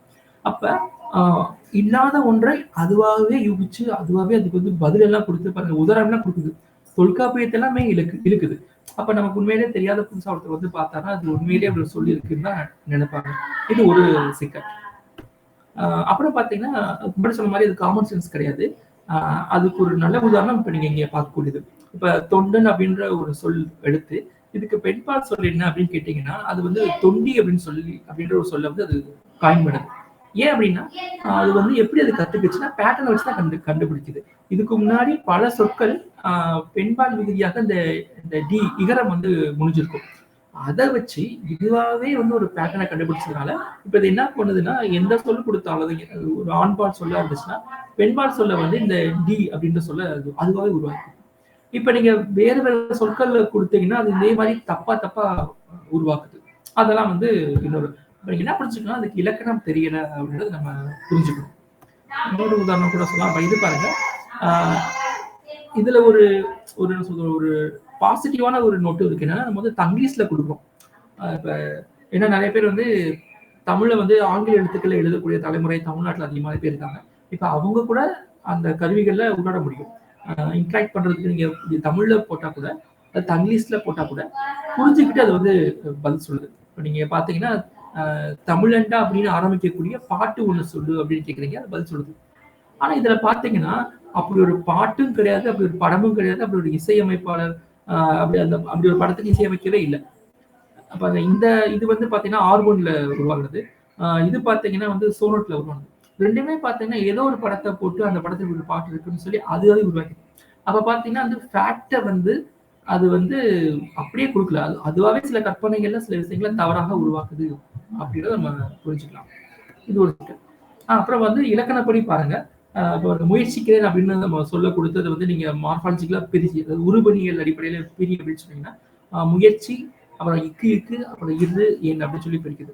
அப்ப இலக்கணப்படி இது வந்து தவறான பிரிப்பு தான். ஆனா அது இப்படிதான் அது புரிஞ்சுக்குது. இப்படிதான் அந்த பேட்டர்னை கண்டுபிடிச்சுக்குது. இப்ப நீங்க பல சொற்கள் நம்ம கொடுக்குறப்ப வந்து அதுல எதெல்லாம் வந்து இறந்த காலமோ அது எல்லாமே அது மட்டும் போட்டுக்குது. போட்டு அதுவாகவே யூகிச்சு ஒரு இலக்கணத்தை அதுவாக உருவாக்கிக்குது. அது சில நேரங்கள்ல நல்ல விதமான பதில்களை கொடுக்கும். ஒரு சில நேரங்கள்ல வந்து தவறாவும் அது கொடுக்குது. அதை நம்ம புரிஞ்சுக்கணும். என்ன சொல்லப்போனா முயற்சிக்கிறேன்ற சொல்லே தவறு தான். அது வந்து பிழை. முயலுகிறேன் அப்படின்னு தான் நம்ம சொல்லணும். ஆனாலும் அது வந்து எடுத்து பிரிச்சு தப்பா கொடுக்குது. அப்புறம் பாருங்க, காலத்தை கூட மாற்றுது சில இடங்கள்ல. அதாவது இந்த உதாரணத்தை நானும் சிலது போட்டு அடையாளம் கண்ட ஒரு உதாரணம். வெளி மாநிலத்தில் இருந்து போதைப் பொருள் வந்ததை இனி தடுக்க சொல்ல வேண்டும் அப்படின்னு சொல்லி ஒரு தப்பான ஒரு வாக்கியத்தை கொடுக்குறேன். இது பாருங்க, இது வந்து சரியான வாக்கியம் சொல்லி மாத்தி கொடுக்குது. ஆனா வந்து அந்த இந்த டென்ஸை வந்து இது மாத்திடுது. அப்ப எதிர்காலத்துல வர்றதை வந்து அது வந்து பாஸ்ட் டென்ஸா அது போடாம வந்து ஃபியூச்சர் டென்ஸ்ல அது போட்டிருக்கும். அந்த மாதிரி வந்து ஒரு காலத்தை கூட அது மாற்றி தவறாக அது சொல்லுது. இதுவெல்லாம் வந்து அரிதான உதாரணங்கள் தான். இதுக்காக எல்லா இடத்துலயும் வந்து தப்பா கொடுக்கும் கிடையாது. ஆனா அந்தந்த இடங்கள்ல வந்து அது சிக்கல்ல இருக்கு அப்படின்னு நான் சுட்டி காட்ட விரும்புறேன். இன்னும் கொஞ்சம் உங்களுக்கு ஆர்வம் இருந்துச்சுன்னா நீங்க இதுல போய் பார்க்கலாம். ஒரு நிறைய டெஸ்ட் கேஸ் நான் கொடுத்துருக்கேன். நிறைய ஒப்பீடுகள் நான் கொடுத்துருக்கேன். நமக்கு நேரம் குறைவா இருந்தா அந்த விட்டுறேன். இதனுடைய வலைப்பதிவுல இருக்கு. tech.teacherkaran.comல நீங்க போனீங்கன்னா இந்த முகவரியில போனீங்கன்னா உங்களுக்கு அதை பத்தின ஒரு விரிவான ஒரு கட்டுரை எழுதியிருப்பேன். கீழே போனீங்கன்னா அந்த டெஸ்ட் கேஸ் நீங்களே பார்க்கலாம். இந்த சோதனை நேர்வுகள்னு சொல்லி அது வந்து ஒரு ஒப்பிடும் எந்தெந்த வாக்கியங்கள் அந்த கிளாட்ல எப்படி இருக்கு, மொழிபெயர்ப்பு எப்படி பண்ணிருக்கு, சரியா பண்ணிருக்கா தப்பா பண்ணிருக்கான்னு சொல்லி ஒன்று இருக்கும். நீங்க நேரம் கிடைக்கும் போது நீங்க பாருங்க. நான் இப்போ இதுக்குள்ள வந்துடுறேன். சரி, இப்போ இதெல்லாம் வந்து மொழி சார்ந்து நம்ம பார்த்தோம். இதுல வந்து தமிழ் சார்ந்து நம்ம குறிப்பா பார்த்தோம். அப்ப அடிப்படையில வந்து சமூகத்துல அல்லது வந்து ஒரு பொதுவான சவால்கள் என்ன அப்படின்னு பார்த்தீங்கன்னா 5 வகையாக பிரிக்கிறாங்க. 5 வகையான சிக்கல்கள் அல்லது சவால்களை வந்து இந்த இளையராஜால நம்ம பார்க்கிறோம். ஒண்ணு பார்த்தீங்கன்னா ஹாலுசினேஷன் அப்படின்னு சொல்லக்கூடியது. அதை நான் முன்னாடி சொன்னேன். ஒரு நிலைத்தன்மை இல்லாமை. நம்ம ஏதாவது ஒண்ணு வந்து சொல்றோம்னா அதுக்கு வந்து அதே பதில திருப்பி திருப்பி சொல்ல போறது இல்லை. அது வந்து மாற்றி அது சொல்லும். அப்ப வந்து அதை நம்ம புரிஞ்சுக்கணும். அப்புறம் வந்து அதனுடைய பதில்கள் வந்து சேஃபா இல்லாம கூட இருக்கலாம். ஏன்னா வந்து ஒரு பொதுவான ஒரு கருவி. யாராவது வந்து ஏதாவது ஒரு கேள்வி கேட்கிற போது வெடிகுண்டு தயாரிப்பது எப்படின்னு கேட்டா கூட அதுக்கு வந்து பதில சொல்லிட்டு அது வந்து ஆபத்தா போயிருந்தேன். அந்த மாதிரி ஒரு சேஃபான ரெஸ்பான்ஸை வந்து அது கொடுக்காது. அது முடிஞ்ச அளவுக்கு சில கட்டுப்பாடுகளை வச்சுதான் வந்து எல்லா இடத்துலயும் வெளியிட்டு இருக்காங்க. ஆனா அந்த கட்டுப்பாடு போதாமையாகவும் இருக்கும் சில இடங்கள்ல. அப்புறம் வந்து ஒரு பயாஸா இருக்கும், ஒரு சார்பு நிலை அது இருக்கும். அது வந்து நாட்டுக்கு நாடாக இருக்கலாம், அல்லது இனத்துக்கு இனமாக இருக்கலாம், அல்லது ஆண் பெண் அந்த மாதிரி வேறுபாடுகள் இருக்கலாம். அந்த மாதிரி ஏதோ ஒரு வந்து பயாஸாகவும் இருக்கும். காஸ்ட் இன்டென்சிவாகவும் இருக்குது. வந்து அது தனிநபர்களாக அதை வந்து உருவாக்கி வெளியிட முடியாது. இப்போ நீங்களும் நானும் நினைச்சா வந்து ஒரு இடம் வந்து உருவாக்கி ஹோஸ்ட் பண்ணி செயல்படுத்த முடியுமா முடியாது. ஏன்னா அதுக்கான அந்த கம்ப்யூட் பவர் வந்து ரொம்ப அதிகமா தேவைப்படும். அதுக்கான செலவு அதிகமா இருக்கும். அதெல்லாம் ஒண்ணு. அடுத்து பார்த்தீங்கன்னா அடிப்படையில் வந்து ஒரு 5 விதமான சிக்கல்கள் பொதுவாக எல்லா நிலைமையிலும் இருக்கு. என்னென்ன விரிவா பார்ப்போம். அது ஒரு உதாரணம் இந்த ஹாலுசினேஷனை கூட நீங்க வச்சுக்கலாம். இது வந்து பெங்களூர்ல நடந்த ஒரு சிக்கல். இது என்னன்னா ChatGPT வந்து கேட்டிருக்காங்க இந்த மாதிரி ஏதோ ஒரு சட்டம் பற்றி. இதெல்லாமே வந்து நடந்த சம்பவங்கள், செய்தியாக வந்து பரபரப்பாக பேசப்பட்ட சம்பவங்கள். அப்ப நீங்க தெரிஞ்சுக்க அதோட தாக்கம் எப்படி இருக்குன்னு. இது வந்து ஒரு நீதிமன்றம், அந்த நீதிமன்றத்துல வந்த ஒரு வழக்கு, இதுதான் அந்த வழக்கு அப்படின்னு சொல்லி இந்த ChatGPT அதுவாகவே சொல்லியிருக்கு. ஆனா உண்மையில போய் பார்த்தா அப்படி ஒரு வழக்கே கிடையாது, அப்படி ஒரு தீர்ப்பே கிடையாது. ஆனா வந்து தவறான ஒரு வழக்கு இருக்கிறதாக அதுவாகவே வந்து மிஸ்இன்ஃபர்மேஷனை கொடுத்துருக்கோம். அது ஒரு உதாரணம். இப்ப நீங்க பாத்தீங்கன்னா இன்னும் வெவ்வேறு உதாரணங்கள் நீங்க பார்க்கலாம். இந்த ஃபேக் கேசஸை உருவாக்கியிருக்கோம். அதாவது ஒரு வழக்கறிஞர் வந்து ChatGPT வந்து கேட்கிறாரு, இந்த மாதிரி எனக்கு ஒரு சிக்கல் இருக்கு, இது மாதிரியான சட்ட வழக்கு நடந்திருக்கா அப்படின்னு கேட்டா இதுவாகவே வந்து சில வழக்குகளை உருவாக்குது. இப்ப நம்ம வந்து இந்த தமிழண்டா அப்படின்னு சொல்லி இந்த உதாரணம் பார்த்தோம் பாத்தீங்களா, அப்படி ஒரு பாட்டே இல்லை. ஆனா அதுவா வந்து ஒரு பாட்டை உருவாக்குற மாதிரி சட்டங்களையோ அது ஏதோ ஒரு செய்தியை கூட அதனால உருவாக்குது. அப்ப இது வந்து ஒரு பெரிய பிழையா போயிடுதுல. அப்ப அந்த மொத்த சட்டமே வந்து தவறா போயிடுது. இப்ப இந்த சட்டத்தை நம்பி அல்லது இந்த தீர்ப்பை நம்பி நீங்க வந்து ஒரு தீர்ப்பை எழுத முடியாது.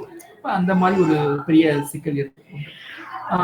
அப்ப அப்படி பார்த்தீங்கன்னா ஹாலுசினேஷனை கணிக்கிறதுக்கு வந்து ஒரு இண்டெக்ஸ் வச்சிருக்காங்க. இண்டெக்ஸ்னா ஒரு தரப்பட்டியல். இந்த galileo.ai சொல்லி அந்த அமைப்பு வந்து பண்றாங்க. அதுல பாத்தீங்கன்னா சிறந்த மாடல் அப்படின்னு அவங்க சொல்றது பாத்தீங்கன்னா இந்த கிளாட சொல்றாங்க. claude.ai சொல்லி நீங்க பயன்படுத்தலாம். அந்த சோனட் மாடலை வச்சு அது இயக்கக்கூடியது. அதுதான் வந்து இருக்கிறதுல ஒப்பீட்டு அளவுல பரவாயில்ல அப்படின்னு சொல்றாங்க. இது வந்து நீங்க முன்னாடி பார்த்த இந்த உதாரணங்கள்லாம் பாத்தீங்கன்னா கிளாடுல வந்த பிழைகள் தான். இப்ப என்ன தெரிஞ்சுக்கலாம்னா இருக்கிறதுலே பரவாயில்லை அப்படின்னு சொல்லக்கூடிய கிளாடுல தான் இவ்வளவு பிழைகள் இருக்கு. அப்ப நீங்க வேற ஏதாவது ஒரு பெரு மொழி மாதிரி நீங்க பயன்படுத்துறீங்கன்னா நிறைய பிழைகள் வர வாய்ப்பு இருக்கு. அது நம்ம கவனத்துல கொள்ளணும். சரி, இது சும்மா உங்களுடைய உதாரணத்துக்காக உங்களோட புரிதலுக்காக நான் போட்ட ஒரு அட்டவணை தான். அடுத்து போயிடலாம். இப்ப செக்யூரிட்டி படி பாத்தீங்கன்னா இதே அதே மாதிரி தான். யூகேல இருக்கக்கூடிய ஒரு நிறுவனம், அது 5ல ஒரு நிறுவனம் வந்து இந்த ஏஐ வழியாக தரவுகள் திருண்டு போயிருக்கு, தரவுகள் பறிபோயிருக்கு அப்படின்னு சொல்லி ஒரு ரிப்போர்ட் சொல்லுது, ஒரு ஆய்வறிக்கை சொல்லுது. அப்ப என்னன்னா இப்ப நீங்க ஒரு நிறுவனத்துல வந்து நீங்க இதை செயல்படுத்துறீங்க அப்படின்னா உங்க நிறுவன ஊழியர்கள் வந்து உங்களுடைய நிறுவனம் சார்ந்த சில தரவுகளை வந்து அதுல போடுவாங்க. அந்த தரவை அதை எடுக்க வாய்ப்பு இருக்கு, அதை எடுத்து விற்க வாய்ப்பு இருக்கு. அல்லது உங்க தரவுகளை வந்து பயிற்சி எடுத்துக்கோன்னு சொல்லி நீங்களே அந்த தரவுகள் வந்து அதுக்கு கொடுத்துருப்பீங்க. அந்த தரவுகளை எடுத்து வந்து பயன்படுத்தும். நீங்களே கூட முயற்சி பண்ணி பார்க்கலாம். அதாவது உங்களுடைய ஒரு தகவலை போட்டு இந்த தரவை இனிமேல் பயன்படுத்தாத அப்படின்னு சொன்னீங்கன்னா சரின்னு சொல்லும். ஆனா திருப்பி வேற ஏதாவது ஒரு கேள்வி கேட்டீங்கன்னா அந்த பழைய தரவை வந்து ஞாபகம் வச்சு அது உங்களுக்கு வந்து பதில் கொடுக்கும். சில உதாரணம் இப்படி கூட போட்டிருப்பாங்க. நீங்க அவங்களுடைய ஆதார் கார்டோ தனிநபர் அடையாள அட்டையெல்லாம் போட்டு கூட அந்த அடையாள அட்டையில சம்பந்தப்பட்ட வேறு கேள்வி கேட்டிருப்பாங்க. இப்போ உதாரணத்துக்கு அவங்களுடைய பிறந்த தேதி தொடர்பா கேட்டாங்கன்னா அந்த ஆதார் அட்டையில என்ன பிறந்த தேதி இருக்கோ அதை எடுத்து இது புரிஞ்சுக்கிட்டு ஒரு பதில சொல்லும். அப்ப பாருங்க அந்த தகவல்களை வந்து அது திருடணும்னு நினைக்கல. ஆனா ஏதோ வகையில வந்து அந்த தரவுகள வந்து சேமிச்சு வச்சிருக்கு. அது நாளைக்கு வேறு பயனுக்கோ, தவறான வழியிலயோ அது பயன்படுத்த வாய்ப்பு இருக்கு. அப்ப வந்து டேட்டா பிரீச் வந்து அந்த ஒரு ஒரு சவாலாக அது இருக்கு. சரி இப்ப இங்கலாம் என்னென்ன சொல்யூஷன்ஸ் இருக்கும்? அத தீர்க்கிறதுக்கு என்ன பண்ணலாம் அப்படின்னு பார்த்தீங்கன்னா, நீங்க ஒரு இத உருவாக்குறீங்க அப்படின்னா, அ அந்த எல்லா விதமான செயல்களையும் வந்து நீங்க லாக் பண்ணணும். நீங்க வந்து அத சேமிக்கணும் அப்படின்னீங்கன்னா, பின்னாடி வந்து நீங்க ட்ராக் பண்ணிக்க வசதியா இருக்கும். நீங்க எந்த கேள்வி கேட்டாலும் அதுக்கு என்ன பதில் சொல்லுது அப்படின்னு சொல்லி ட்ராக் பண்ணிட்டே இருக்கணும். அ அது ஒரு ஒரு ஒரு ஒரு என்ன சொல்றது? ஒரு வழிகாட்டல். இந்த மாரி நீங்க செய்யலாம். இன்னொன்னு பார்த்தீங்கன்னா, உங்களுடைய அ பெர்சனல் ஐடென்டிஃபை இன்ஃபர்மேஷன வந்து நீங்க குடுக்காதீங்க. உங்களுடைய மின்னஞ்சலோ, புகைப்படமோ, கைபேசி எண்ணோ இதெல்லாமே வந்து இந்த மாதிரியான உரையாடிகள்ல குடுக்காதீங்க. பெருமொழி மாதிரிகள குடுக்காதீங்க. ஏன்னா, அது வந்து எங்கேயோ எதுக்கோ ஒன்றுக்கு வந்து இத பயன்படுத்தி ஆயிரும். இப்போ உதாரணத்துக்கு நீங்க உங்க படத்த அதிகமா குடுத்துட்டே இருந்தீங்கன்னா, நாளைக்கு வேற ஏதோ ஒரு படம் உருவாக்கும்போது உங்க மூக்கையும், உங்க கண்ணையும் அங்க போடுறதுக்கான வாய்ப்பு இருக்கு. அதனால வந்து நம்ம முடிஞ்ச அளவுக்கு நம்முடைய பிஐ டீட்டெயில்ஸ தவிர்க்கலாம். அடுத்து பார்த்தீங்கன்னா, ஆத்தென்டிகேட் பண்றதுக்கு வந்து நம்ம இந்த நேரடியாக இந்த எல்எல்எம்மோட சேர்த்து பண்ணாம, அத ஐசோலேட் பண்ணிக்கணும். தனியா வச்சுக்கணும். அதாவது நம்மளுடைய லாகின் பண்றதுக்கு பயன்படுத்தக்கூடிய அந்த சிஸ்டம் பார்த்தீங்கன்னா, தனியா வச்சுக்கிட்டீங்கன்னா, அந்த கடவுச்சொல் எங்கேயுமே இதுக்கு போகாது. அதே மாரி வந்து அ அதனுடைய பதிலை கட்டாயம் மனிதர் ஒருத்தர் சரிபார்த்து தான் வெளியிடணும். நீங்க வந்து கண்ண மூடிட்டு இந்த மாரியான பெருமொழி மாதிரிகள்ல வரக்கூடிய விளைவுகள அப்படியே நீங்க பயன்படுத்தக்கூடாது. நம்ம முன்னாடி சொன்ன மாரி அந்த சட்டங்கள்லாம் வந்து பார்த்தீங்கன்னா, தவறான தீர்ப்புகள வந்து இது காட்டுது. அடிக்கோடிட்டு காட்டுது. இதுல அப்படியே நீங்க நம்பி நீங்க வந்து வழக்காடு மன்றத்துக்கு போனீங்கன்னா, அது வந்து பெரிய சிக்கல். அப்ப மனிதர் ஒருத்தர் அத சரி பார்த்துட்டு அதுக்கப்புறம் பயன்படுத்தணும். இதெல்லாம் வந்து அதுக்கான ஒரு தீர்வு. ஆ இது இது முன்னாடியே சொல்லியிருக்கலாம். இது வந்து அந்த டிரான்ஸ்ஃபார்மர் மாடல பத்தின ஒரு குறிப்பு தான். இது எப்படி அது செயல்படுது அப்படின்னு பார்த்தீங்கன்னா, நான் இதுக்கு போகல.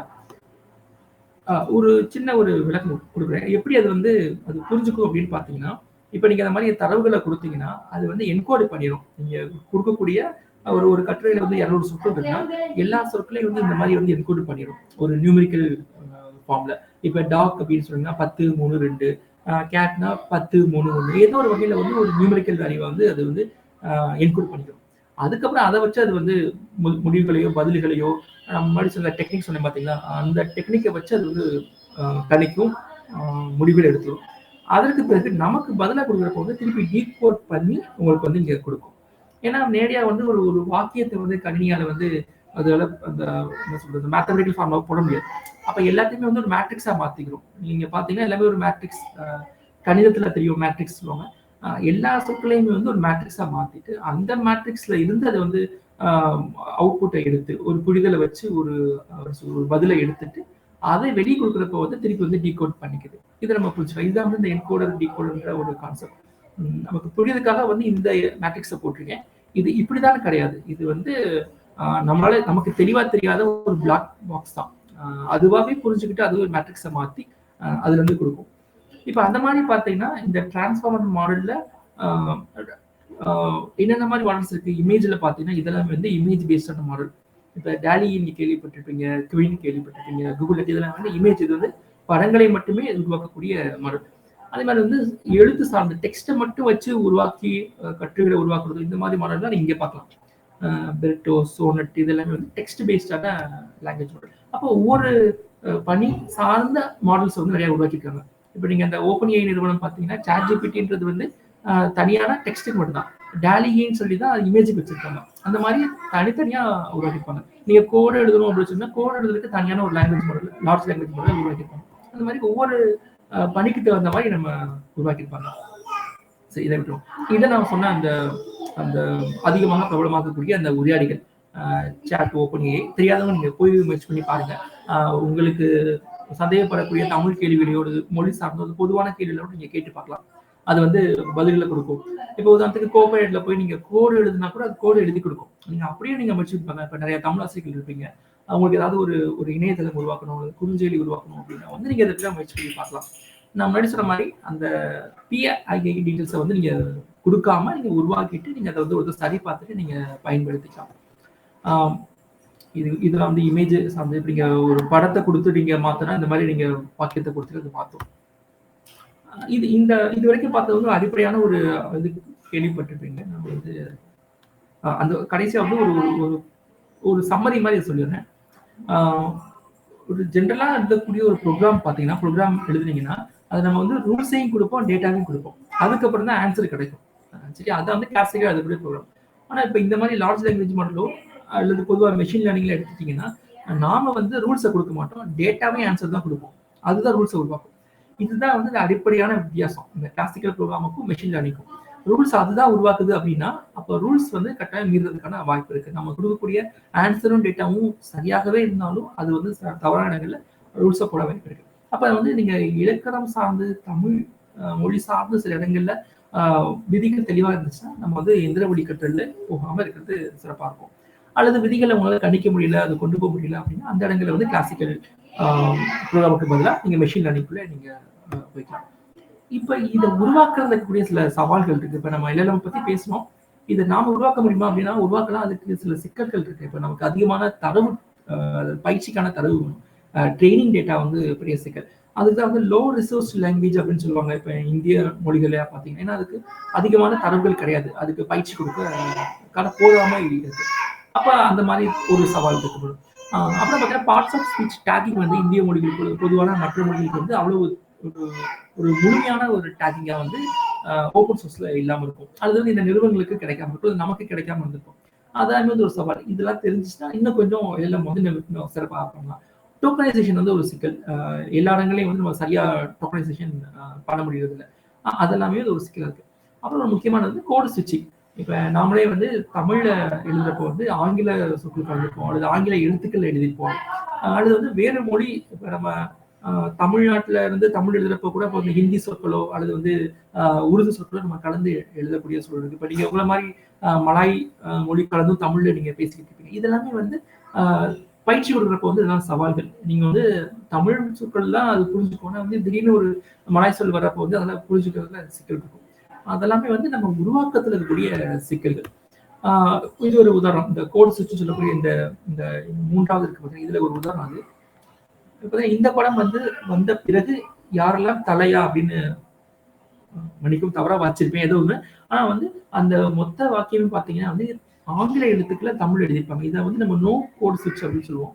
இதே இது பார்த்தீங்கன்னா குறிப்பிட்ட டாக்ஸ மட்டும் நம்ம ஆங்கில சொற்கள்ல எழுதியிருந்தோம்னா, அது வந்து டாக்ஸ் ஸ்விட்ச் அப்படின்னு சொல்லுவாங்க. இது வந்து ஒரு வாக்கியம் முழுக்க ஆங்கிலத்துல இருக்கும். அடுத்த வாக்கியம் வந்து தமிழ் அ தமிழ்ல ஆங்கில எழுத்துக்கள் எழுதியிருப்பாங்க. இதெல்லாம் பார்த்தீங்கன்னா இன்டர் சின்டிகல் ஸ்விட்ச் அப்படின்னு சொல்லுவாங்க. இந்த மாரி கலந்திருக்கும். இன்னொன்னு பார்த்தீங்கன்னா எல்லாமே கலந்திருக்கும். ஆங்கிலமும், தமிழும் கலந்து எழுதியிருப்பாங்க. இங்க பார்த்தீங்கன்னா, சிவகார்த்திகேயன் கு வந்து இங்க சேர்த்திருப்பாங்க. அப்ப இந்த வாக்கியம் வந்து முழுமையா ஆங்கிலமா இருக்காது. இதெல்லாம் வந்து ஒரு 4 வகையா நம்ம பிரிக்கணும். இது எல்லாமே வந்து அது எடுத்துக்கிட்டு பயிற்சி எடுக்கிறப்ப தான் வந்து அது வந்து அதனுடைய பதில் வந்து சரியா இருக்கும். ஆ ஆனா சில பெரிய நிறுவனங்கள் இதெல்லாம் பண்ணியிருக்காங்க. இப்ப நீங்க பார்த்தீங்கன்னா, இந்த ஆர்கோனோ, சோனோட்டோ பார்த்தீங்கன்னா, நம்ம வந்து தங்கிலீஷ்ல கேட்டாலும் அது புரிஞ்சுக்குது. இந்த சவால்களை எல்லாம் அவங்க மீறி அவங்க உருவாக்கியிருக்காங்க அப்படின்னு நம்ம புரிஞ்சுக்கலாம். அப்ப தமிழ்ல இன்னொரு அ சவால்கள் பார்த்தீங்கன்னா, இலக்கணப்படி பார்த்தீங்கன்னா, இந்த விதிகள் தான் நம்மளுடைய புத்தகங்கள்ல இருக்கக்கூடிய வேற்றுமை உறவுகள். ஆனா உலக அளவுல பார்த்தீங்கன்னா, உலக மொழிகள்ல இத்தனை வேற்றுமை உறவுகள் இருக்கு. நீங்க பார்த்தீங்கன்னா தெரியும். தோறும், இன்றி, போல, இல்லை இதெல்லாமே வந்து வெவ்வேறு மொழிகள்ல அது உலக மொழியில் இருக்கக்கூடிய வேற்றுமை உறவுகள். அப்ப தற்கால தமிழுக்கான ஒரு ஒரு ஒரு முழுமையான இலக்கணமும் நம்மகிட்ட இல்ல. யாருமே வந்து தரப்படுத்தி யாருமேன்னு சொல்றத விட அங்கங்க தரப்படுத்தியிருக்காங்க. ஒரு முழுமையான தரப்படுத்தல் இல்லாம இருக்கு. இது வந்து பெயர் சொற்கள். அதனால வினைச்சொல் எடுத்தீங்கனாலும் இந்த மாரி இது வந்து உதாரணத்துக்கு குடுத்துருக்கேன். இன்னும் நெறையா அந்த வகைகள் இருக்கு. இன்ஃபிளெக்டிவ் ஃபார்ம்னு சொல்லுவோம். ஒரு வினைச்சொல் வந்து ஒரு 200க்கும் மேற்பட்ட வினை வடிவங்கள் எடுக்கும். அது எல்லாமே நம்ம இந்த மாரி தரப்படுத்தி அ பிரிச்சுட்டோம்னா, நமக்கு இன்னும் எளிதா இருக்கும். அப்போ வந்து ஒரு இலக்கணம் வந்து உருவாக்குறப்போ வந்து எளிதா வந்து அந்த சொல்ல வந்து புரிஞ்சு, அதெல்லாம் உருவாக்க முடியும். இதெல்லாம் வந்து சவால்கள். சரி இதோட நான் வந்து இந்த உரைய நிறுத்திக்கிறேன். அ கடைசியா வந்து சின்ன ஒரு அறிவிப்பு. இது வந்து ஒரு நிரலாக்க போட்டி. அ மொழி தொழில்நுட்ப நிரலாக்க போட்டி. நீங்க தமிழ் சார்ந்த ஒரு மென்பொருள் உருவாக்குறதுக்கான போட்டி. நீங்க இந்த இணைப்புல போனீங்கன்னா வந்து அத பத்தின விரிவான ஒரு விவரத்த நீங்க பார்க்கலாம். இது உலகம் முழுக்க கூடிய யார் வேணா பங்கெடுக்கலாம். அ பரிசுகளும் இருக்கு.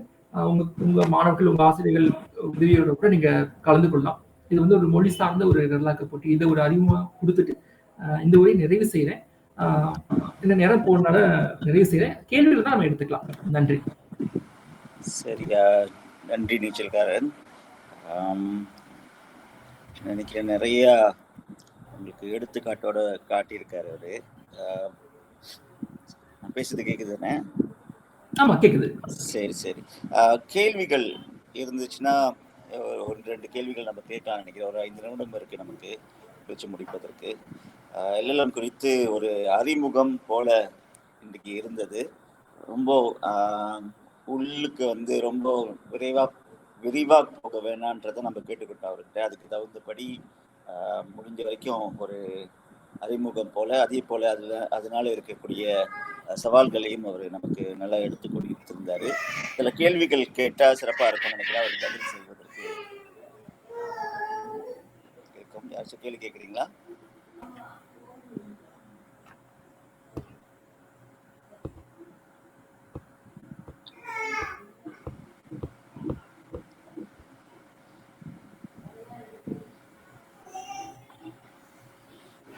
அவங்க மற்ற பேர் கேட்குற வரைக்கும்